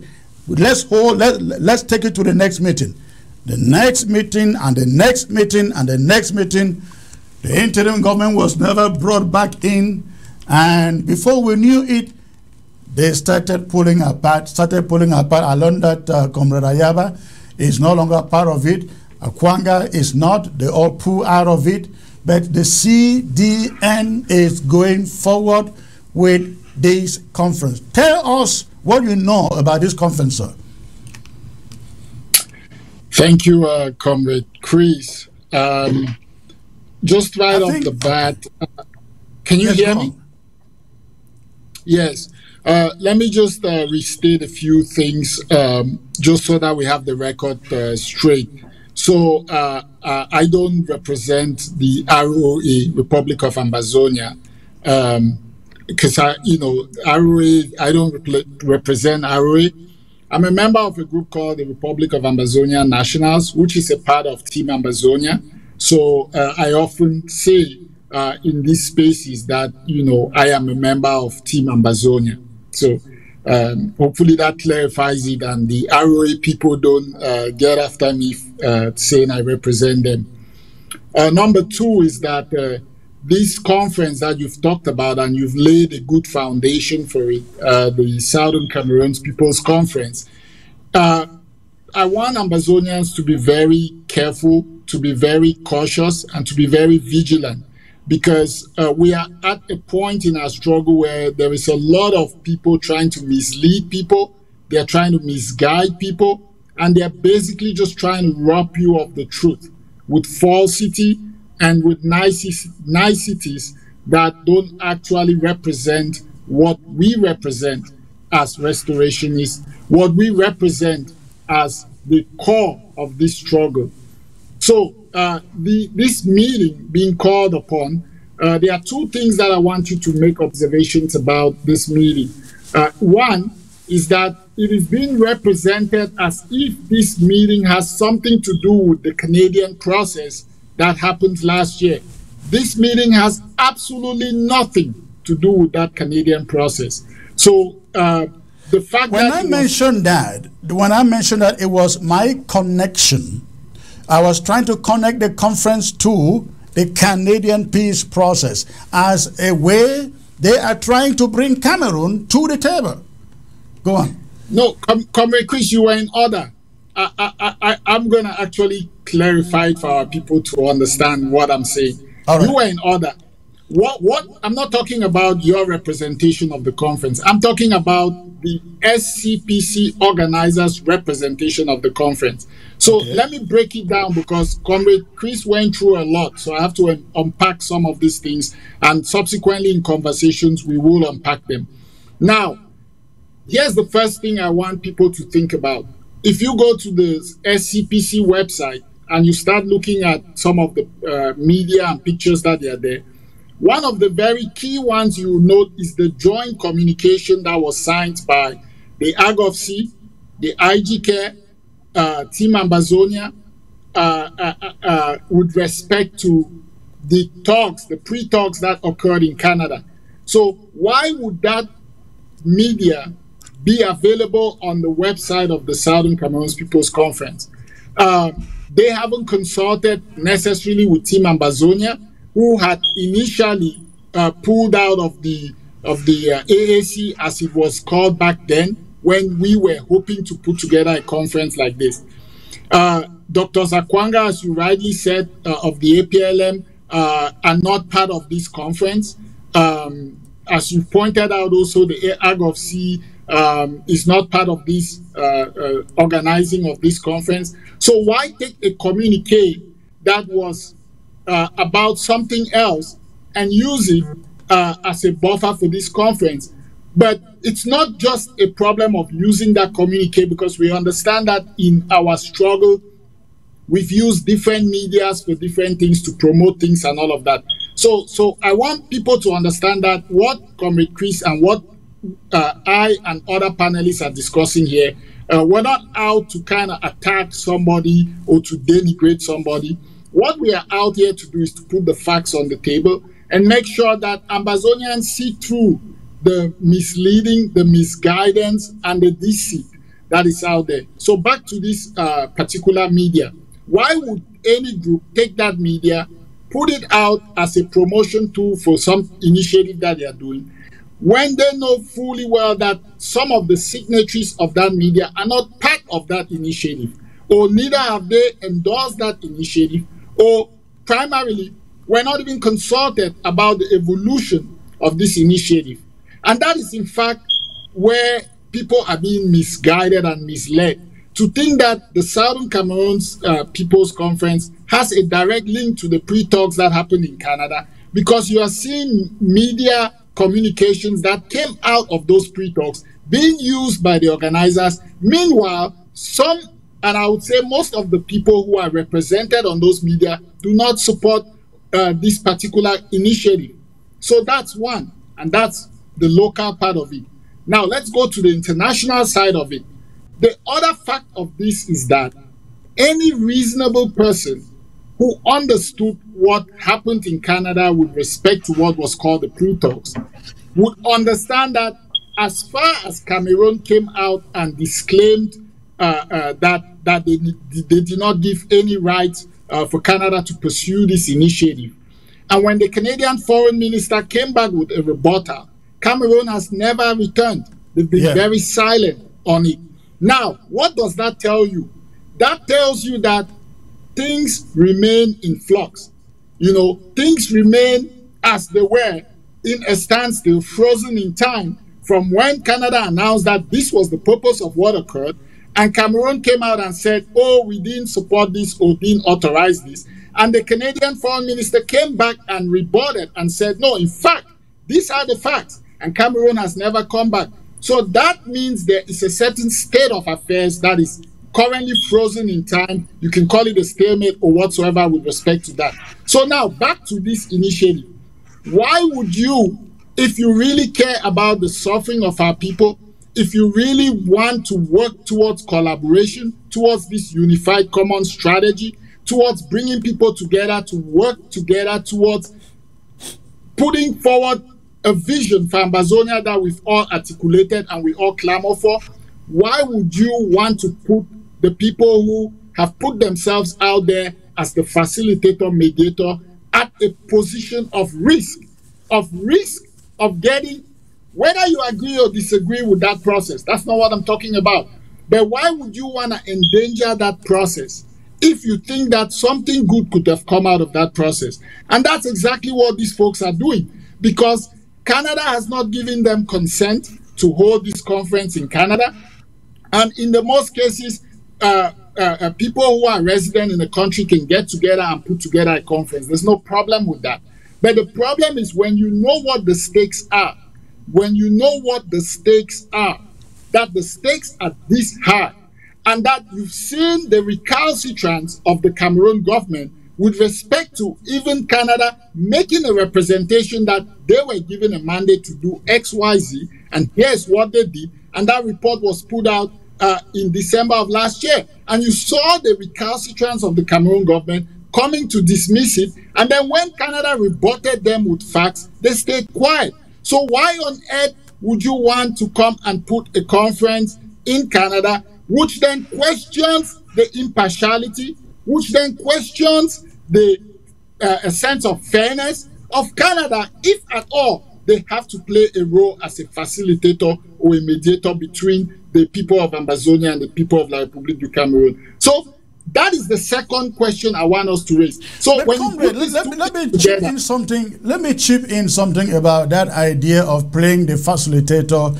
between the people of Ambazonia and the people of the southern Cameroon. The CDN will always come into meetings of groups like the ones we are referring to and tell us or tell people what they want to do, what should be done. They have never, for once, returned in there to say, this is what we heard from the other side. This is what they are thinking. Yeah, they are this mediator, coalition for dialogue and negotiation, and they are neutral. They listen to us. Take it to La République. They listen to La République. We never know what they discuss with La République. So, thank you, Comrade Chris. That actually brings me to my second point. I just wanted to clarify that so people knew where Canada stood in this. Canada is by no way endorsing this Southern Cameroon's People's Conference that is happening in Canada. And people should go out and find out more information about where Canada stands on that so that they are aware.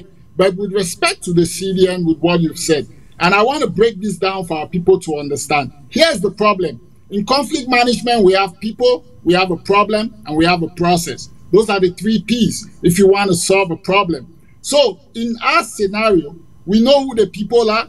We know what the problem is. Our problem has been said, as our people put it, that we need to come together. We need to forge common strategy. We need to have a unified front so that we can represent the best of ourselves in the international and in the domestic domain. And there is a process to make that happen. And here is where the fundamental problem lies with the CDN. The CDN are putting themselves out as a conflict actor. So, for example, they are carrying themselves like the IG or the APLM or the Gov't, predominantly construing themselves as an Ambazonian conflict actor. And then at the same time, they are also putting themselves out as an independent third party. Yeah. So they say that, look, we are an NGO.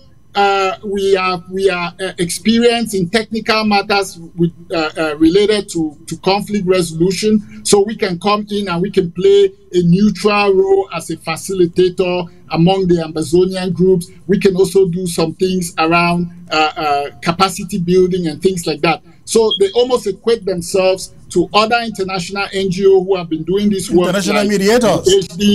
Yes, like the HDs, the U.S. Institute for Peace, the Center for Peace and Conflict Studies, and you name them. So there in itself, that lies the fundamental problem. Because when you come to the Ambazonians, you're telling them that, listen, we are Ambazonians, we are like you, we have the same interests, we are conflict actor, let's do this together, let's form this, governing structures and bodies and do the work. But then when Ambazonians want to embrace that and try to see how we can define roles and work collectively, you then say, oh no, wait a minute. I am a technical partner. I am a not-for-profit independent. I'm kind of neutral. Let me be the facilitator between you people so that you can solve these internal problems. But you're also part of the problem as CDN. So that creates a lot of confusion, and that has been the confusion from the very beginning. And that is exactly what they did at the Hudson Institute meeting in Washington, D.C. They come in as an Ambazonian group. And then at the end of the day, a decision is taken and a document has to be signed. And they pulled back and said, we came in as observers. And everybody is like, you came in as observers? The observers were clearly listed in the list of those invited. Timo Nash was an observer. The guys from the Swiss embassy, from the Congress, from the Senate, I think State Department, they were all observers.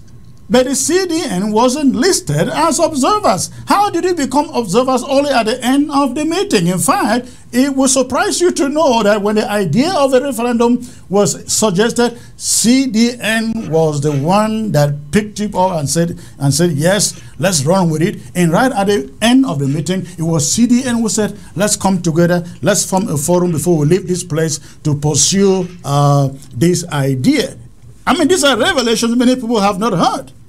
But it will surprise you that that forum was set up to come up with this statement. The moment the statement comes up and they are listed as participants, they say, no, they should have been listed as observers. Observers. Because they do not want a lot of public to know that they were part of that arrangement.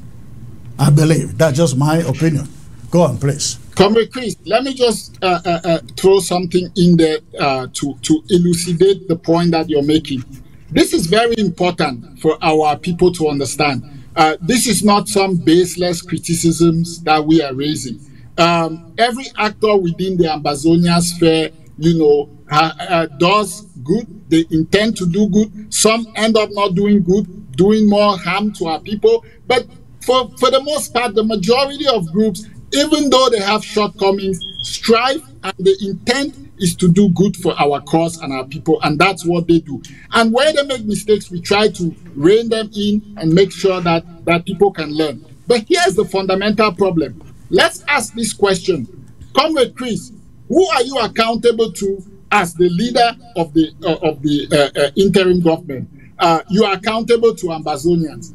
If you ask Dr. Akwanga as the leader of APLM Sokadef, he will tell you he's accountable to Ambazonians. If you ask any leader, as you were talking about, even us ordinary Ambazonians who are just activists, freedom fighters, are doing our own roles, we are accountable to the Ambazonian people, to the people back home about the actions that we are taking. Now, we have several not-for-profit entities within the struggle. Many are registered, some in the US, some in other places where they operate, they are registered. But their accountability structure differ, and that's the key point. So with the CDN is a 501 not-for-profit organization, which means, for our people to understand, they have a board of directors. They have people that they are accountable to. They have a mission, a vision, and that is what guides the work they do. They are not accountable to the Ambazonian people. They will not come and give you a report about what the activities are doing. They will give a report to their board of directors, and that board serves to determine what the vision and the mission is for this entity. It perfectly there. Now, you hit the nail. You hit the nail right there. And that is why you hear every time people ask the CDN, where is your money coming from? You sponsor people from ground one, from ground zero to Canada. Where is the money coming from? They will never tell you because they are not accountable to you. And so now, how does that now fit into the problem we're identifying here with respect to them? Because, if we're being frank here, there are many independentist groups, or let me say there are some independentists or restorationists who are working with them. That's the second level of the problem, okay? So you have an NGO that has forged certain relationships with certain independence groups, has created a platform that has a mixture of not-for-profit organizations, political pressure groups, policy groups, and a mix. And some of them are for independence and restoration. Others are a little bit amorphous. You don't know where they stand. perhaps because of their nature and character. If they're NGO policy groups, they don't really need to have a political position with respect to the question. And so you have that kind of a mixture of groups.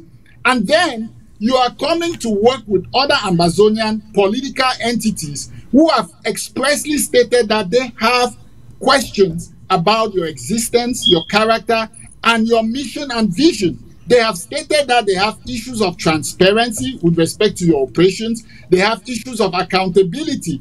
And yet, you do not think that it is prudent to meet with these groups and lay it all on the ground if you are really genuine in your intent, so that they can see and judge for themselves and then forge a relationship, if that be the case, that could actually advance the struggle, which is what you were saying, Comrade Chris, when we attended that meeting, because I was in several of the meetings you were in.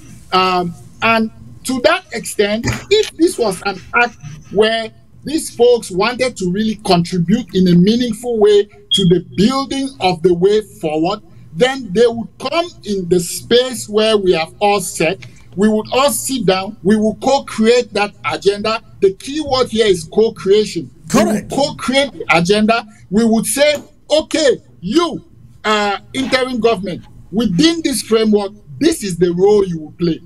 And that role will be clearly defined, so that when it comes to matters of accountability, we will be able to say, but you, interim government, we ask you to play this role that has 3 points. You have satisfied point 1 and 2, but you have not satisfied point 3. What do you need to be able to meet up with that commitment to point 3? That's how you do accountability.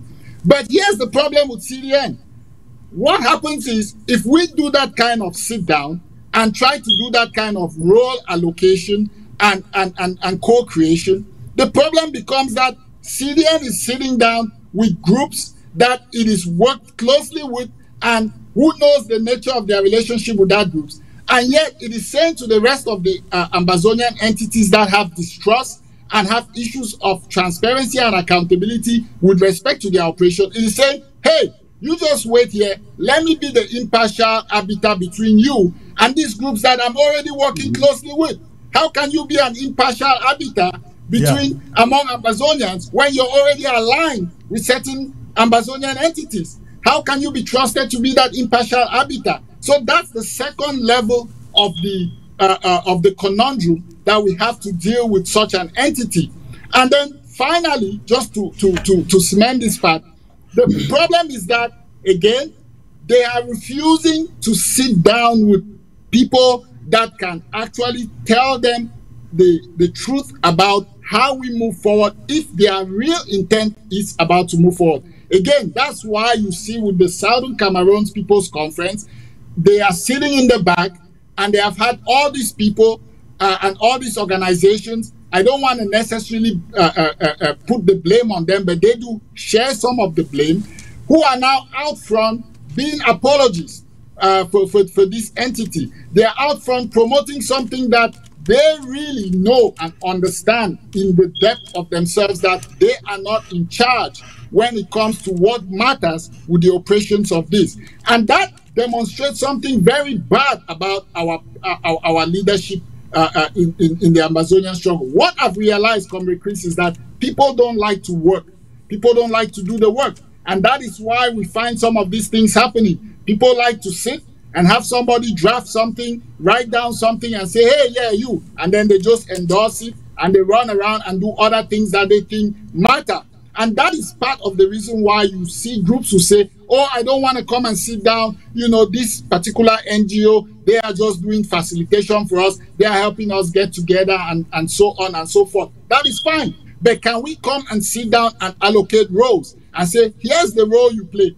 If we sat down and for real, CDN thought that they could contribute meaningfully to this struggle, they would be humble enough to sit down and say, here's where we feel we have an expertise, and we will put together in terms of reference and say, here's your role based on that. That's what we would do with any other Amazonian. If Secretary Chris came and said, I have competency in information technology, and that's the role I want to play in the struggle, and we have a joint coordinated framework, we would say, okay, Secretary Chris, based on your competency, here's your role, here's the terms of reference, and you will know how we would hold you accountable. But there is none of that. And that is why they are hiding behind groups and trying to act as if those groups are the ones putting out this vision. Meanwhile, it is not the case. And that only causes confusion. So that takes me back to the intent. What is really the intent behind this so-called coalition for dialogue and negotiations? What is actually the mission? What is the mission that they have? And what are they trying to do? Because they are simply causing La Republique to find ways to move away from what they need to be a part of so that we can work towards the resolution of this conflict and get our freedom and dignity for our people. Well, I think that's a great articulation you laid out there, Comrade Chaps. Let me bring in Honorable Ajua out there, the chair of the Restoration Council, and I bring him on here onto this subject only because the CDN was at the Restoration Council, and when they left the Restoration Council, I think more than half of the Restoration Council was agreed. This is one great Ambazonian organization working to see Ambazonia free. But I think it's only been about a month or so that many of the leaders at the Restoration Council are beginning to question after seeing some of the things that the CDN is doing. And Chairman Ajua has been in the meetings with the CDN. I'd like to hear what you think about this conference they are organizing in Canada. Honorable Ajua. Yes, thank you, Comrade Chris. I am actually the Vice Chair of the Restoration Council. Yes, Vice Chair. Sorry. Yes, it is true that the CDN, we had a meeting with them, and some of the things that I remember very clearly. As you know, people always say, follow the money. If you follow the money, you follow the tracks of the money, where the source from the receiver to the source, you will learn a lot of things. When the CDN came to the Restoration Council, one of the questions we asked them was, where do you get the money to run your programs? Who is sponsoring you? They were very, very cagey. They tried to avoid the question about money, how they were being sponsored. You know, essentially they made it sound like because they are an NGO, they were probably just living on what you would call a charity donations. That's how they made it sound. But from seeing that meeting, and as you said, the other meetings also that you mentioned with the Hudson Institute, we are the Restoration Council members, maybe not all, but I would say at least half, are beginning to look at having a second look, analytical look at the CDN, and to me they are appearing to be untrustworthy. They are not straightforward about their activities.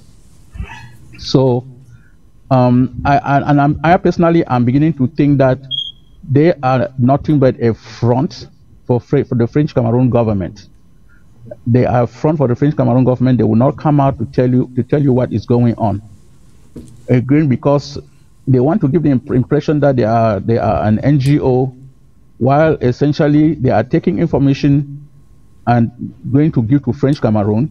But like you said very correctly, Comrade Chris, you never hear back from them about what is happening with the other side. They never give you an update about what the other side is. They never say anything about what the other side is doing, because it is the other side that they are reporting to. Essentially, it is a front organization created by French Cameroon. It's a front NGO, and there are other front NGOs created by French Cameroon and other organizations that they push in front to go and do their dirty work. That's essentially what the CDN is doing. I'm sure, I don't really know, I can't remember much about their role during the so-called Grand National Dialogue, but I'm sure their members were there. I'm sure their members were there, either again as observers. I don't think they played any role openly, outwardly, but they definitely were. They definitely were there, and you look at that Grand National Dialogue, or referring to the Grand National Dialogue that I'm talking about. If you look at it and you ask yourself, who were the 100% independentists during that conference? This was something this was essentially a French Cameroon a meeting. It was something among themselves. The agenda was drawn by them. All the actors, whatever they had to say, everybody that came there, whether you came in from abroad, you flew in from the diaspora, and you flew out, and they knew, of course, everybody that was coming to come and sing their part of their song, be part of the chorus. They were no 100% independence. If I'm wrong, somebody should tell me who were there openly that talked about total independence for Ambazonia. Who even mentioned the word Southern Cameroons or Ambazonia in that meeting? Openly, clearly, and on television. Do you know any? We don't know any. So the CDN should not deceive. They should not deceive us. Desmond Tutu. The CDN says that they are neutral. Okay, that's even what they told us. They told us at the Restoration Council, and that is what we know out there, that they keep telling people that they are neutral. We know now that they are not neutral. And I'm going to give a quote from the Archbishop Desmond Tutu when he was alive. God bless him. He said that if he made this statement: if you are neutral in a matter of injustice, if you are neutral in a matter of injustice, you have taken the side of the oppressor. That is very clear. Whenever there is injustice and somebody tells you that they are neutral, they have already sided with the oppressor. The CDN has sided with the oppressor. The CDN has sided with French Cameroon. They cannot be trusted. If they organize anything, we should look at it. We should touch it with a 10-foot pole. Nobody should even go near it, because they will take the information and go and give to French Cameroon. That's all they are doing. They are just a middle, call it a middleman or a person for French Cameroon on all these matters. They are just in between, way back and forth, taking information from one side and giving to the other, but you never hear anything from the other side. That's what I would like to say at this point. Thank you, Comrade Chris, and I want to thank Comrade Chefs and Comrade Fusi for the great ideas you have brought on all the topics we are discussing, the in-depth view of the various topics. Thank you. We can continue. Thanks. Thank you. Mike, let me come to you, because I know you have been in the middle of some other meetings going on to fight for collaboration among all the Ambazonian groups. What role is the CDN, if at all, are they playing in that group? Comrade Chris, again, thanks for giving me the chance to speak again. Before I say what I have to say in response to your question, I want Ambazonians to first of all understand that we all want to be able to come together, put our heads together, and come up with a strategy that will get us out of this mess and give us our free homeland. They should understand that. But the thing is, we have to make sure that whatever meetings we are having, whatever gatherings we are having towards this initiative, is one that will bear the fruits that we all hope for. That is the question here. The problem is the process that is being followed by the CDN looks murky. The intentions don't look pure, and that is what we are questioning. Now, again, to allow you to give a shout out to all of our prisoners who are suffering in the dungeons of La République du Cameroun, especially the Naratan, Abdul Karim, and the others. Now, let us take a look again at a few of the decisions that have been made by the CDN. As you rightly mentioned, Comrade Chris, we have been coming together. Some of the meetings that you mentioned that you had with the CDN, I was in some of them, and I listened to them, and I asked a few questions as to the process, their commitment, their source of funding, and like the vice chairman also said, the answers that came through were not very convincing. I believe at one of those meetings, I personally asked them, how are you funded? And they told me that they are funded through personal contributions by their members. But I have other information from another source that I don't want to release here that clearly states that their funding is not from their members. Their funding is not from their members. A credible source, another structure, another institution that knows exactly how they operate has revealed that their funding is not from their members. It should be clear. Now, there are a few things that really concern me when it comes to the operations of the CDN. The first is that we have had meetings with the CDN, and we have said we all understand that in most meetings, the agenda of the meeting, or if it's a conference, the modalities of the conference determine the outcome of the conference. If we all believe that we are Ambazonians, if we all believe that we are fighting for the liberation of the Southern Cameroons, why don't we come together and draw up the agenda or the modalities of this conference before this conference is scheduled? The CDN people will say, let's just register. Why don't you just register and then we will discuss? And I said, but why are you trying to put the cart before the horse? How about we come and agree on how this conference will be run before telling people to register? If I'm registering now, I'm registering for what?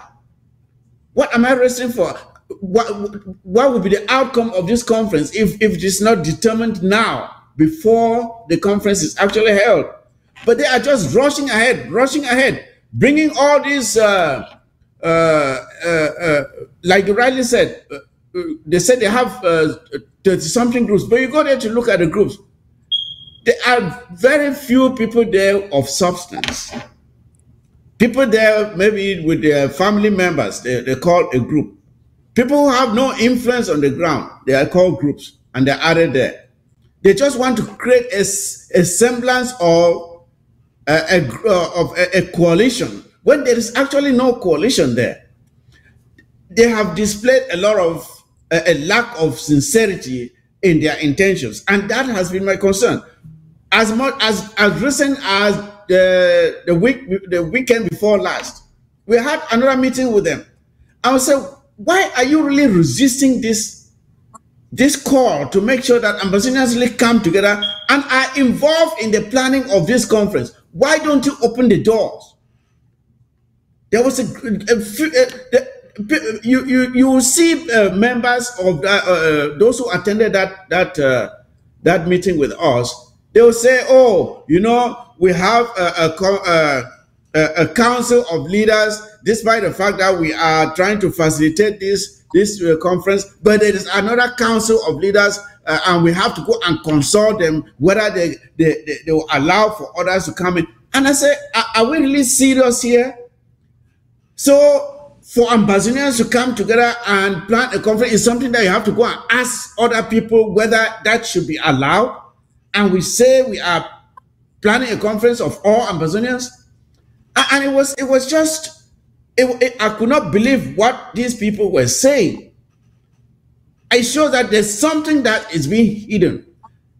Their intentions are not clear. And then there's the second thing that really concerned me in their pronouncements was the fact that they are talking about bringing fighters from ground zero to take part in this conference. They are people, managers of our ARFs to come and take part in this conference. They are talking about bringing in all kinds of civil society groups And I said, but have we vetted these civil society groups and they identify with our objectives of liberating ourselves from La Republic du Cameroon? Do they buy into this ideology? Because I know there are many civil society groups who don't want to be part of it. So have you vetted these people and they have told you that they buy into this ideology before wanting to bring, because you can't just bring people together when you are not, you don't have the same idea or the same sense of direction as to where you want to go in this struggle. We have to make sure that if we're coming together, we are all in agreement about the objectives that we want to get out of this conference. And then what is most baffling is the fact that you are bringing in people from ground zero. You expect these people to get papers from ground zero. How are they going to get the papers to come out here and attend a conference? And when they come out, what will be their explanation? That where did they go? And you expect them to go back again and carry out and continue with whatever activities they were executing on the ground.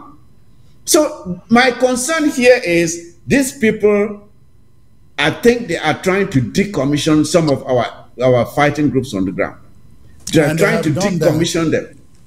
They are trying to make sure that they bring them out here and decommission them so they won't be able to go back and fight and effectively kill the resistance. And that was the second thing that really concerned me very seriously in what they were trying to say.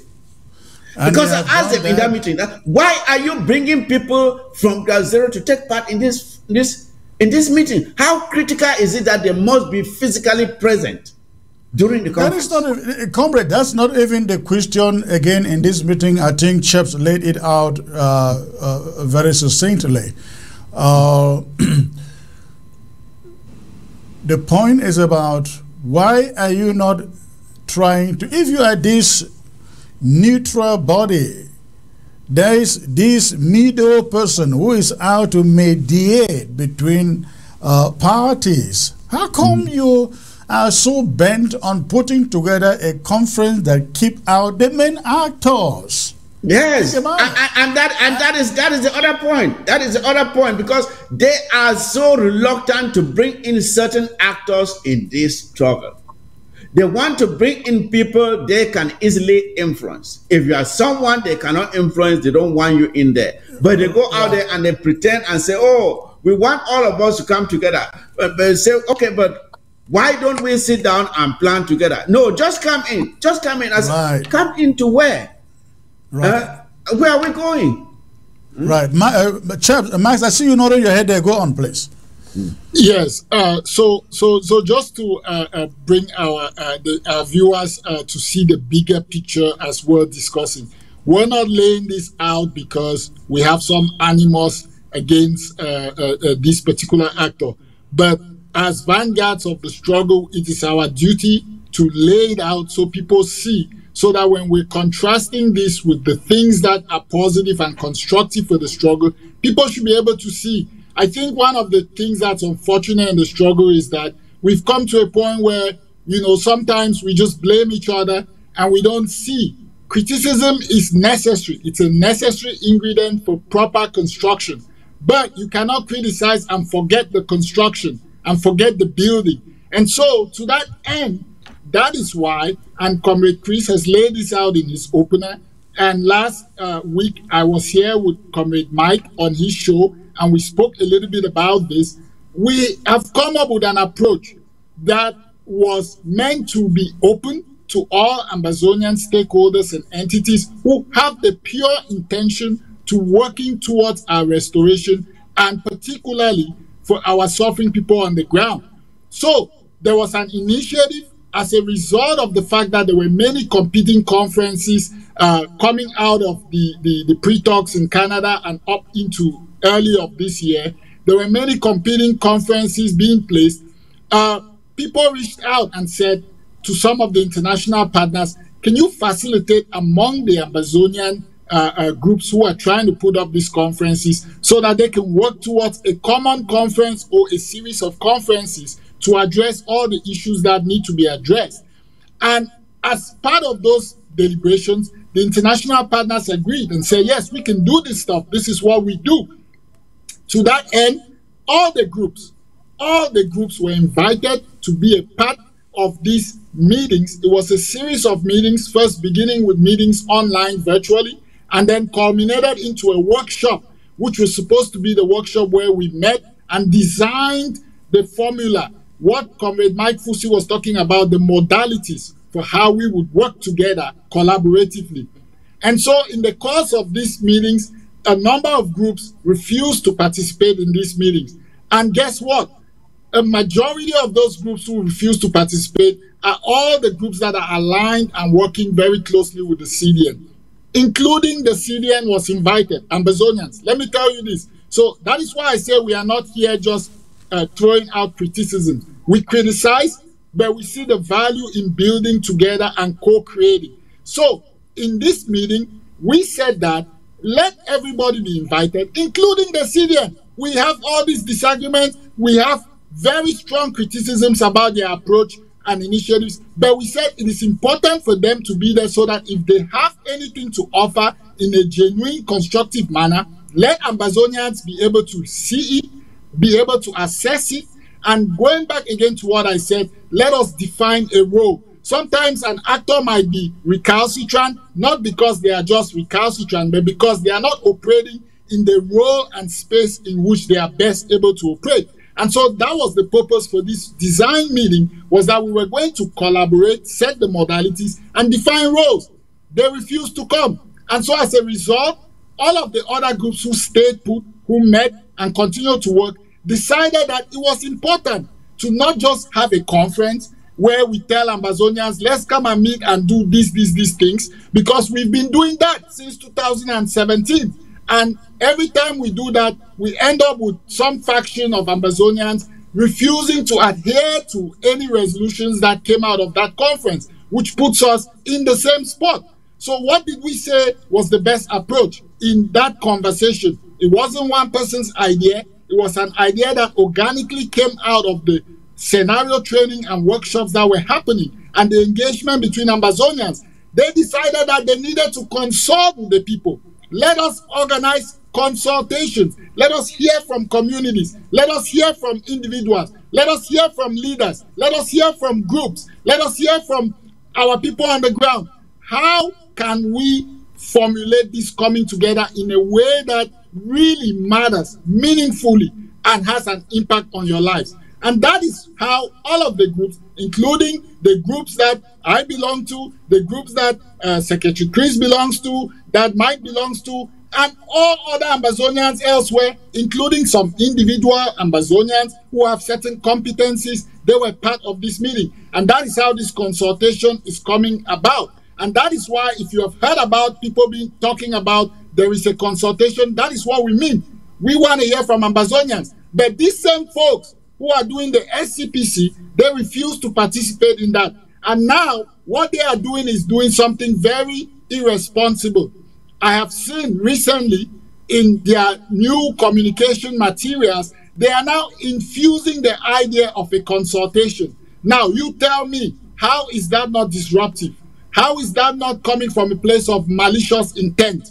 Because they were invited to be at the outset when this was being planned, and they refused. And now they are suddenly incorporating subtly within their communication platforms and narratives this idea that they are also consulting, which is meant to distract Ambazonians and turn them away from actually the work that is specifically built and prepared as a consultation, not some makeshift conference that is now turning around and trying to use a tool of consultation to ferment their already planned out intent in the form of a conference. So Ambazonians ought to be very vigilant at this time, because we have a lot of people and a lot of stakeholders that are coming into the struggle to misguide and mislead people, and we are at a very critical place in our struggle right now.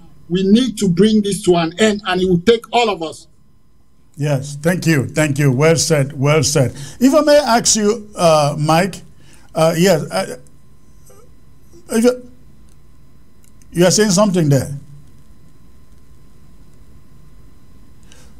Mike, your microphone doesn't appear to be on.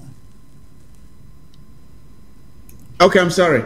Yeah, you do consultations leading up to a conference. Mike, let me just ask this question so you add it to your response there. Oh, okay.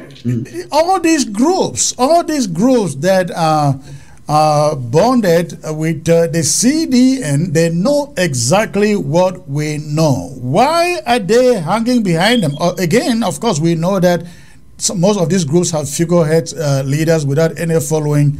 What is the wisdom? What are they trying to do? What are they trying to achieve? Okay, I think the answer is simple there, Comrade Chris. It depends on your motivations. Why are you in this struggle? If you tell me that everyone who carries the amber flag is in it for the right reasons, I would say no. There are people who are simply there for relevance. There are people who are in there to make a quick buck.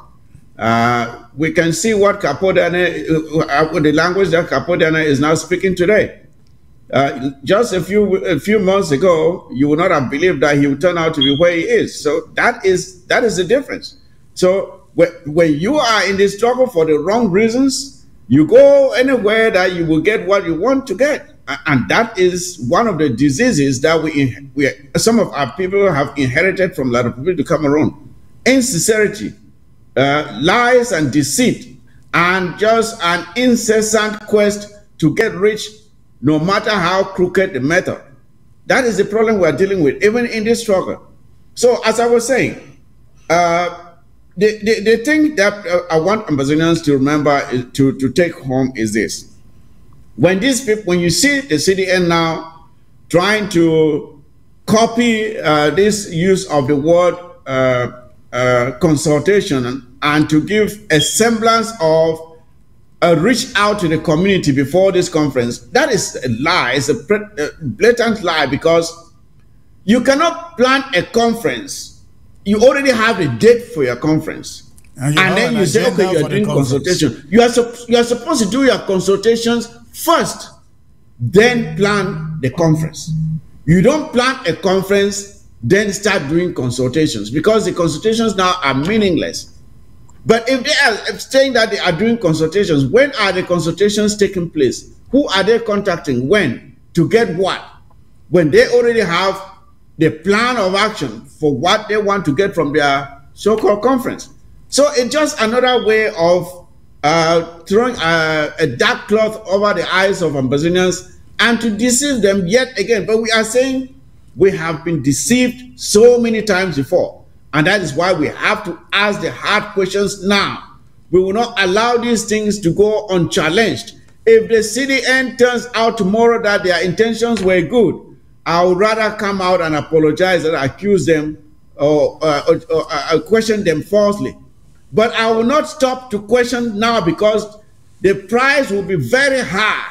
The price is one that Ambazonians cannot bear anymore, to allow themselves to be deceived and handed over to La Republique yet again, after thousands of our people have been slaughtered. We cannot allow that to happen. If the intentions are pure, let them come out, put their program of the conference, the modalities, let us examine it. If they were even honest enough, they would have said, okay, since you are asking, send copies to the major actors of this struggle and say, these are our modalities. You read through and see if you agree with them or not. If there's something you want us to change, let us know. They have not done it. They have not done it. They are hiding these things, and they want people to just come and register. Register for what? So that is a concern that people have, and I think it's just to ask these hard questions now. If we don't do it, we'll be making another mistake. Just like we were bamboozled in Fumban, we'll allow ourselves again to be deceived. We cannot allow that to happen. All right. Thank you, Chairman Mike.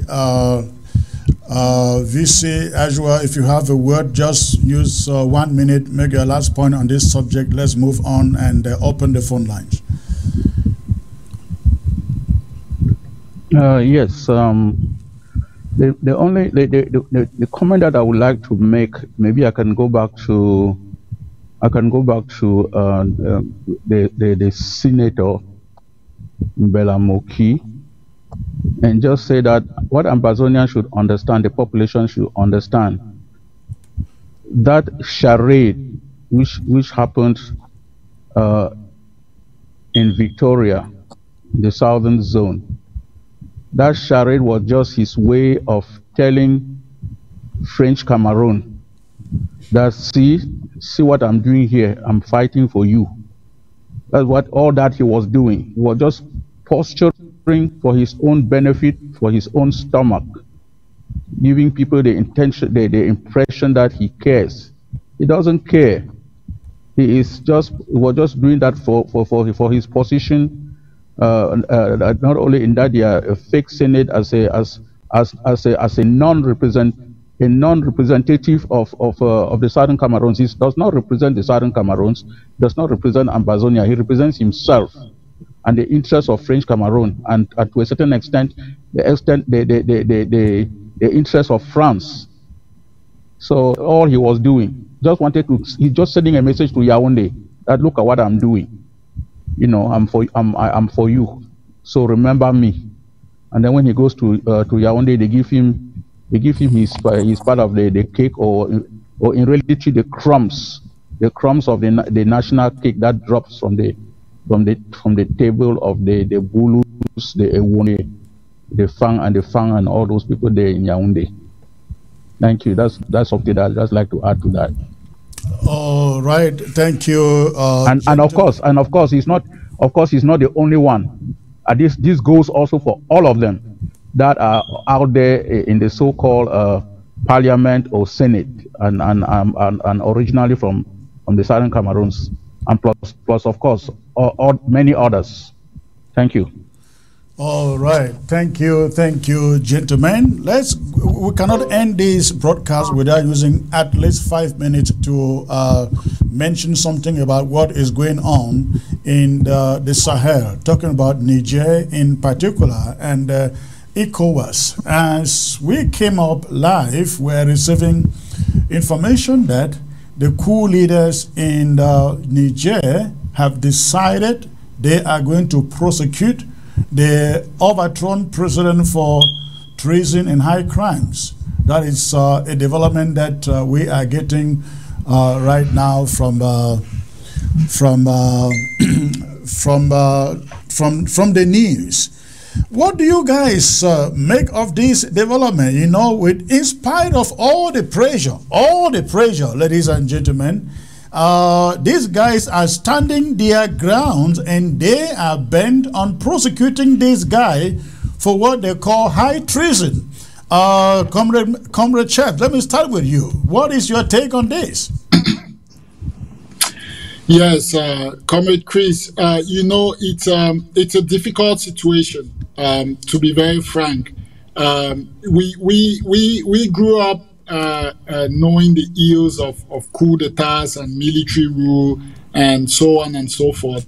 And at the turn of our generation, we have seen that in certain places, in spite of the blamage that is put on military regimes, some of them have actually turned out to, you know, be relatively populist in terms of what the people want. And so, given the space and time where we are in our world, with anti-black racism being at a focal point across the West and in Africa, inequality, discrimination, prejudices, bias. There is epic suffering going on across the world in various places, the devastations of war and conflict, and also even down the road of just moral decadence that you see in the world today. So I say all this to say that when you come back to look at what is going on in the Sahel, it's a really difficult one to kind of analyze from the Western lens or from an Afrocentric perspective as to, you know, what the intents are. But for all intents and purposes, it seems that people are standing up to colonialism, to imperialism in all its forms, to brutal a lack of treatment of people and respect for their dignity. And this is what perhaps these folks here in Niger represent.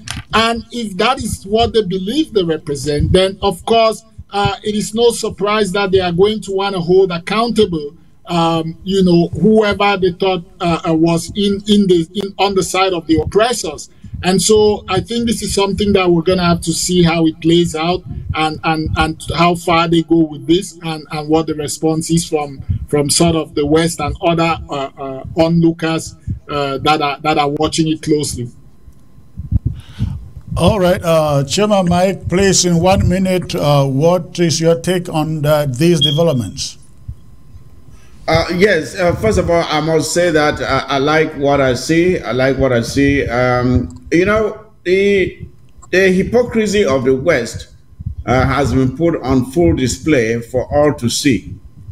For so long, we have had the situation where things have happened. Leaders have defied their own constitutions and have stayed in power. And these people, especially ECOWAS and the West, did not say anything. Look at the person heading ECOWAS right now, Tinubu of Nigeria. This is a guy who just stole an election in broad daylight. As a matter of fact, he didn't just steal it in broad daylight. He was using a flashlight in broad daylight while stealing the election. And now he has the audacity to tell some other person that he should not take over power. Is a coup d'etat. What he did in Nigeria is a constitutional coup itself. He took over power fraudulently. So when you ask, I think ECOWAS fumbled.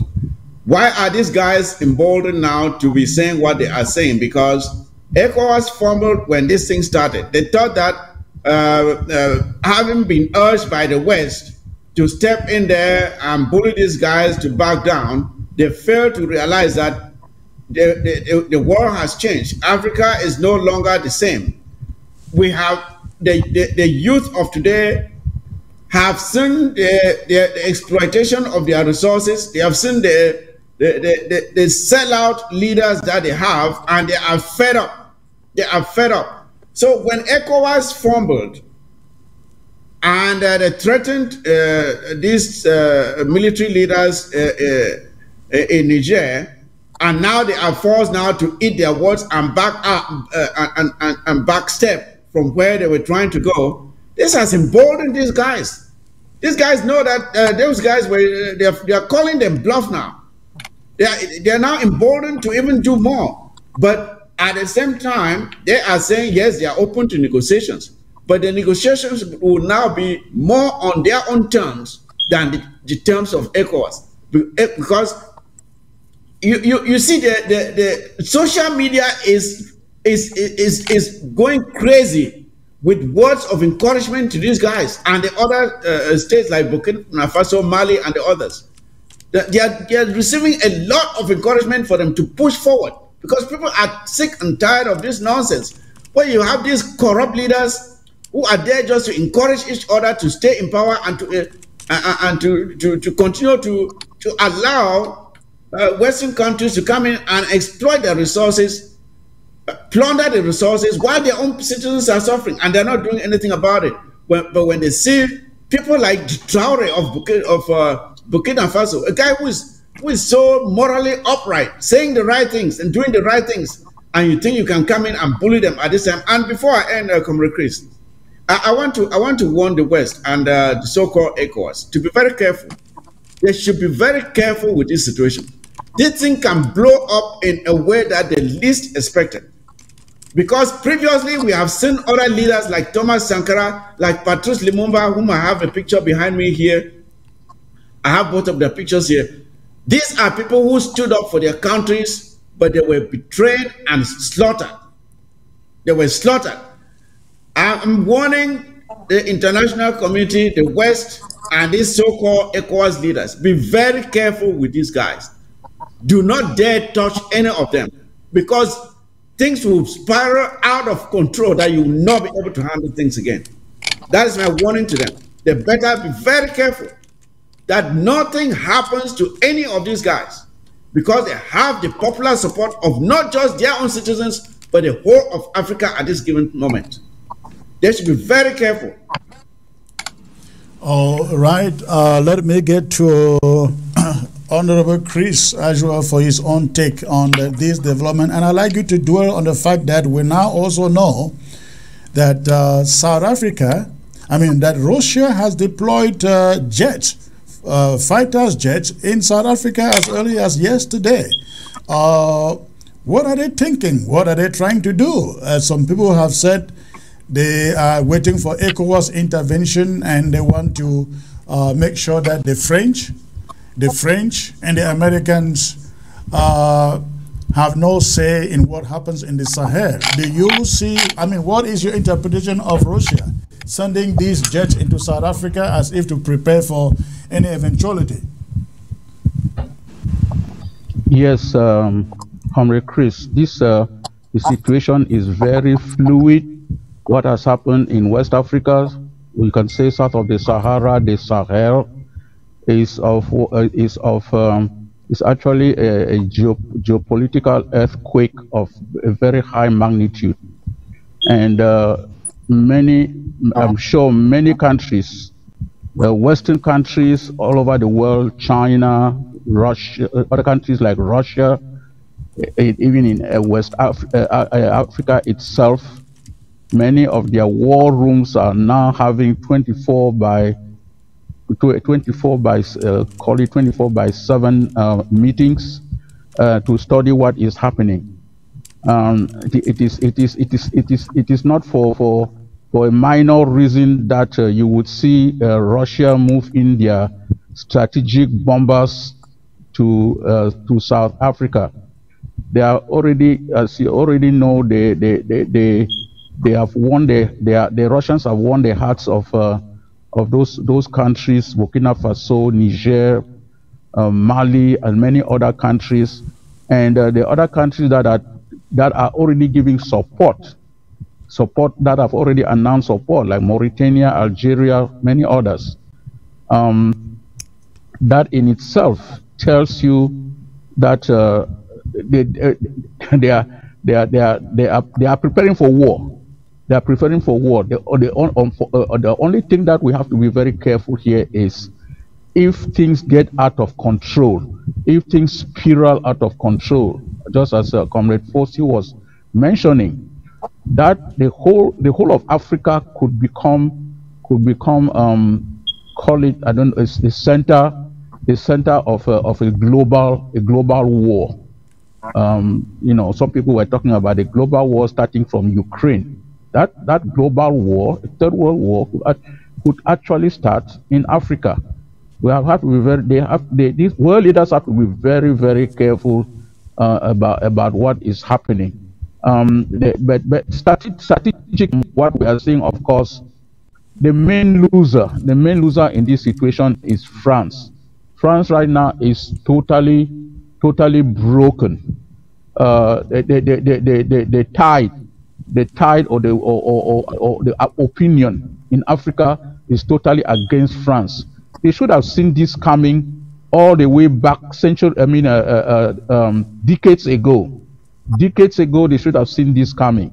But the France never cared, because they never cared. They thought they could just go ahead with their plunder, kill and plunder, kill and plunder, kill and take resources.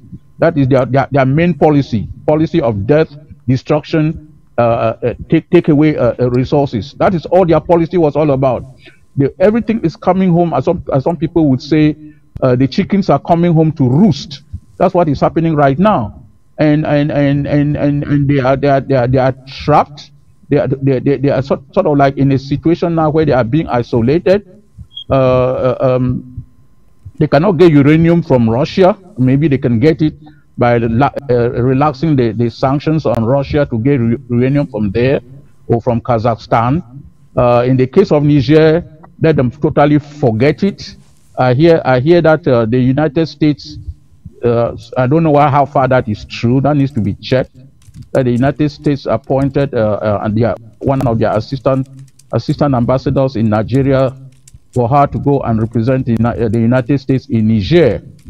And if that is true, and the U.S. is getting uranium from Niger, maybe France is going to use the back door and still continue to get uranium from Niger, because it's all a matter of resources and their interests.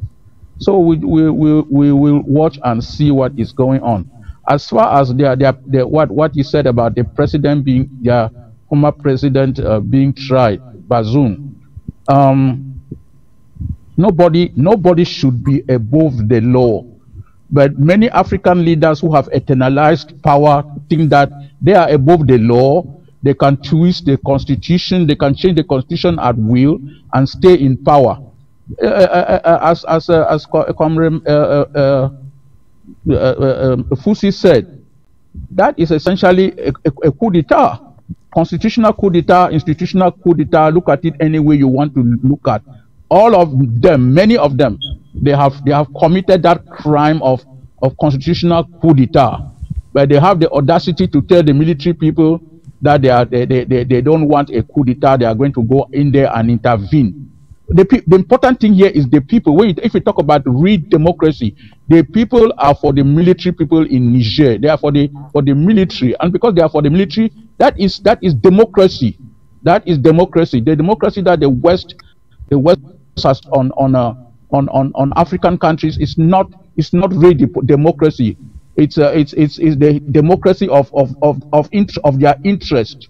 It's the democracy of their interest, where they put in these stooges and these puppets in power, and they use them to rob the country of their resources, and the people remain poor and destitute for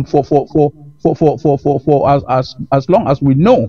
You know, people that don't even have clean drinking water, no electricity. You know, the roads are terrible, no health care, basic stuff like education for children. They have nothing. They have nothing. But these people come and take the world, the gold, the diamonds, the oil, the uranium, go and better themselves. Take money and go and put in their treasuries, in their own national treasuries, or their federal. They take the Federal Reserve of African countries and go and put it in their own federal banks, and in their own banks over there, their Federal Reserve banks, and make Africans to be nothing but slaves, total slavery. These are the crimes of neocolonialism and imperialism. You know, if you want to look at African leaders that have been killed, have been assassinated, just because they were trying to fight for their people, for their rights, it's shameful what the West has done. But the truth is not hidden forever. They say that you can fool some of the people some of the time, but you cannot fool all the people all the time.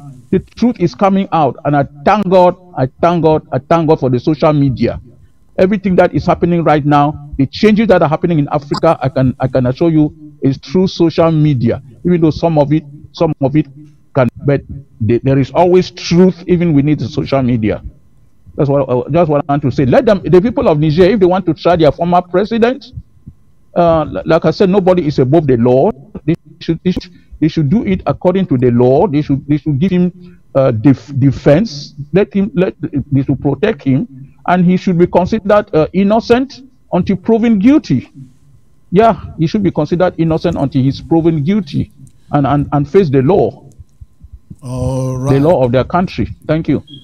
All right, thank you, sir. At this moment, I would like us, if you still have a little more time to stay, that is fine. If you can't stay, that is fine.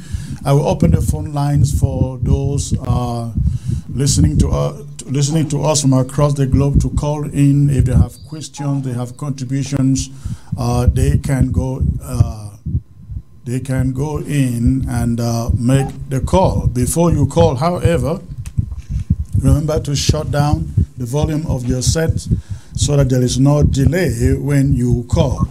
The number, you know the number already, so you can go ahead and call. But please remember to turn down the volume of your set before you call. Remember to turn down the volume of your set before you call. All right, the number is right there on your screen. Let us see who is calling.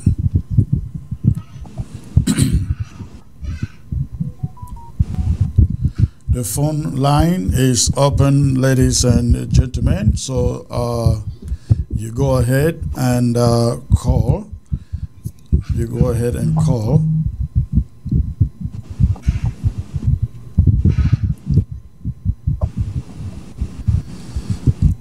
All right. In the absence of any immediate phone call, Comrade Mark, briefly, what do you make of Russia sending out fighter jets to South Africa? Well, so Comrade Chris, I've been looking and observing at the, there's a shifting geopolitics happening around the globe right now. There is a lot of positioning and repositioning occurring with the major superpowers trying to find their grip. And so if we look at what the African leaders did when they went to Russia and Ukraine with a proposal for a peace plan, which was somewhat laughable in the sense that we have all these conflicts in Africa, which they ought to be coming together to solve. And they are not doing that, yet they wanted to put together a peace plan for Russia and Ukraine. That just leads us to the conclusion that this juxtaposition and positioning and repositioning of the superpowers in trying to align themselves with sort of, the aligned or non-aligned is going to continue. So I see that as actually some kind of demonstration by Russia that, you know what, America, you had this summit with, with the African leaders in DC. We had our own summit with the African leaders at the Kremlin. And now, we are entering and signing military cooperations or renewing military cooperations. I believe they signed one with Nigeria just this week, a military cooperation. And so I think that is just some of the positioning that's happening. Again, like I said, this is something that we have to be observant about, looking at our own struggle, and we have to pay attention so that we see how those dynamics affect our calculations in our quest for freedom. All right. Please hold on there. Let's get to this caller from Ground Zero. Hello. Hello, sir. Good evening, sir. Where are you calling from? People there on the stadium. Hello. Hello. Yes, sir. Are you getting me, sir? I can hear you 5 on 5. Yes, I just have a little contribution here to tell you people there. All right. All of us are in the show, and all of us are building this our struggle to have independence. There is nothing apart from that, and we really need to be very careful because we want to make the same mistakes again. At this age in time, I think we should understood and we know the Republic well. There are people that can do anything to get us attracted or to get us harm. Now, most of this, whether you people call it CNN or Cdn. those people are spies. When I listen to you clearly and I look at the situation, and even in the nearest future, they are coming there to get information, to plan it with the Republic, so that they can put us down. These people are desperate to do anything to make sure that we come to a point that will happen in Fumba. And so you people should be very, very, very careful. Don't sit anyhow. You sit anyhow, you sell the people again. And this time it will be worse than the people that we were blaming. It will be very worse than the people that were blaming. You are very right. You are very right. So we should be very careful. Never go to that meeting. That meeting is a program meeting that they want to put us down. It's a whole Republic show. they are the one responsible. Any meeting they invite you people in that you don't know the agenda, please don't hurry to go in because you hurry to go. Of course. Thank you. Thank you for the call, sir. You have a great night. Okay, the phone line is still open. The phone line is still open. And Chairman Mike, what do you make of Russia sending nukes to South Africa vis-a-vis the French and the Americans? They are not sending nukes to go and support the military, defend the military leaders in Mali, Burkina Faso, or Niger. They are sending it just in anticipation or to send a message to the French and the Americans. Dare not set foot in any of these countries to restore any leader there. Is this a third world war going to, about to start in Africa or what? Well, I think we cannot say if it is or not, but it all depends on how the various parties react. It all depends on the decisions that you remember the time between when Kennedy was in power and the Russians brought their nukes to Cuba, and there was almost a nuclear war between America and Russia. It was the smart thinking of those in place at the time that averted that catastrophe. When things like this are happening, the people in control at a given moment matter, and the decisions they make matter. You can take a situation that can be handled in one way and you handle it in the other way, and there will be an explosion.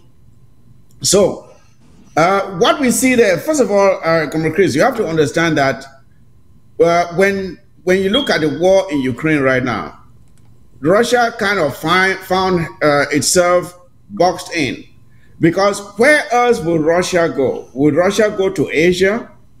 The Asians are a bit ambivalent about having an upfront with Europe and the US. They don't want to be seen as giving aid to the Russians.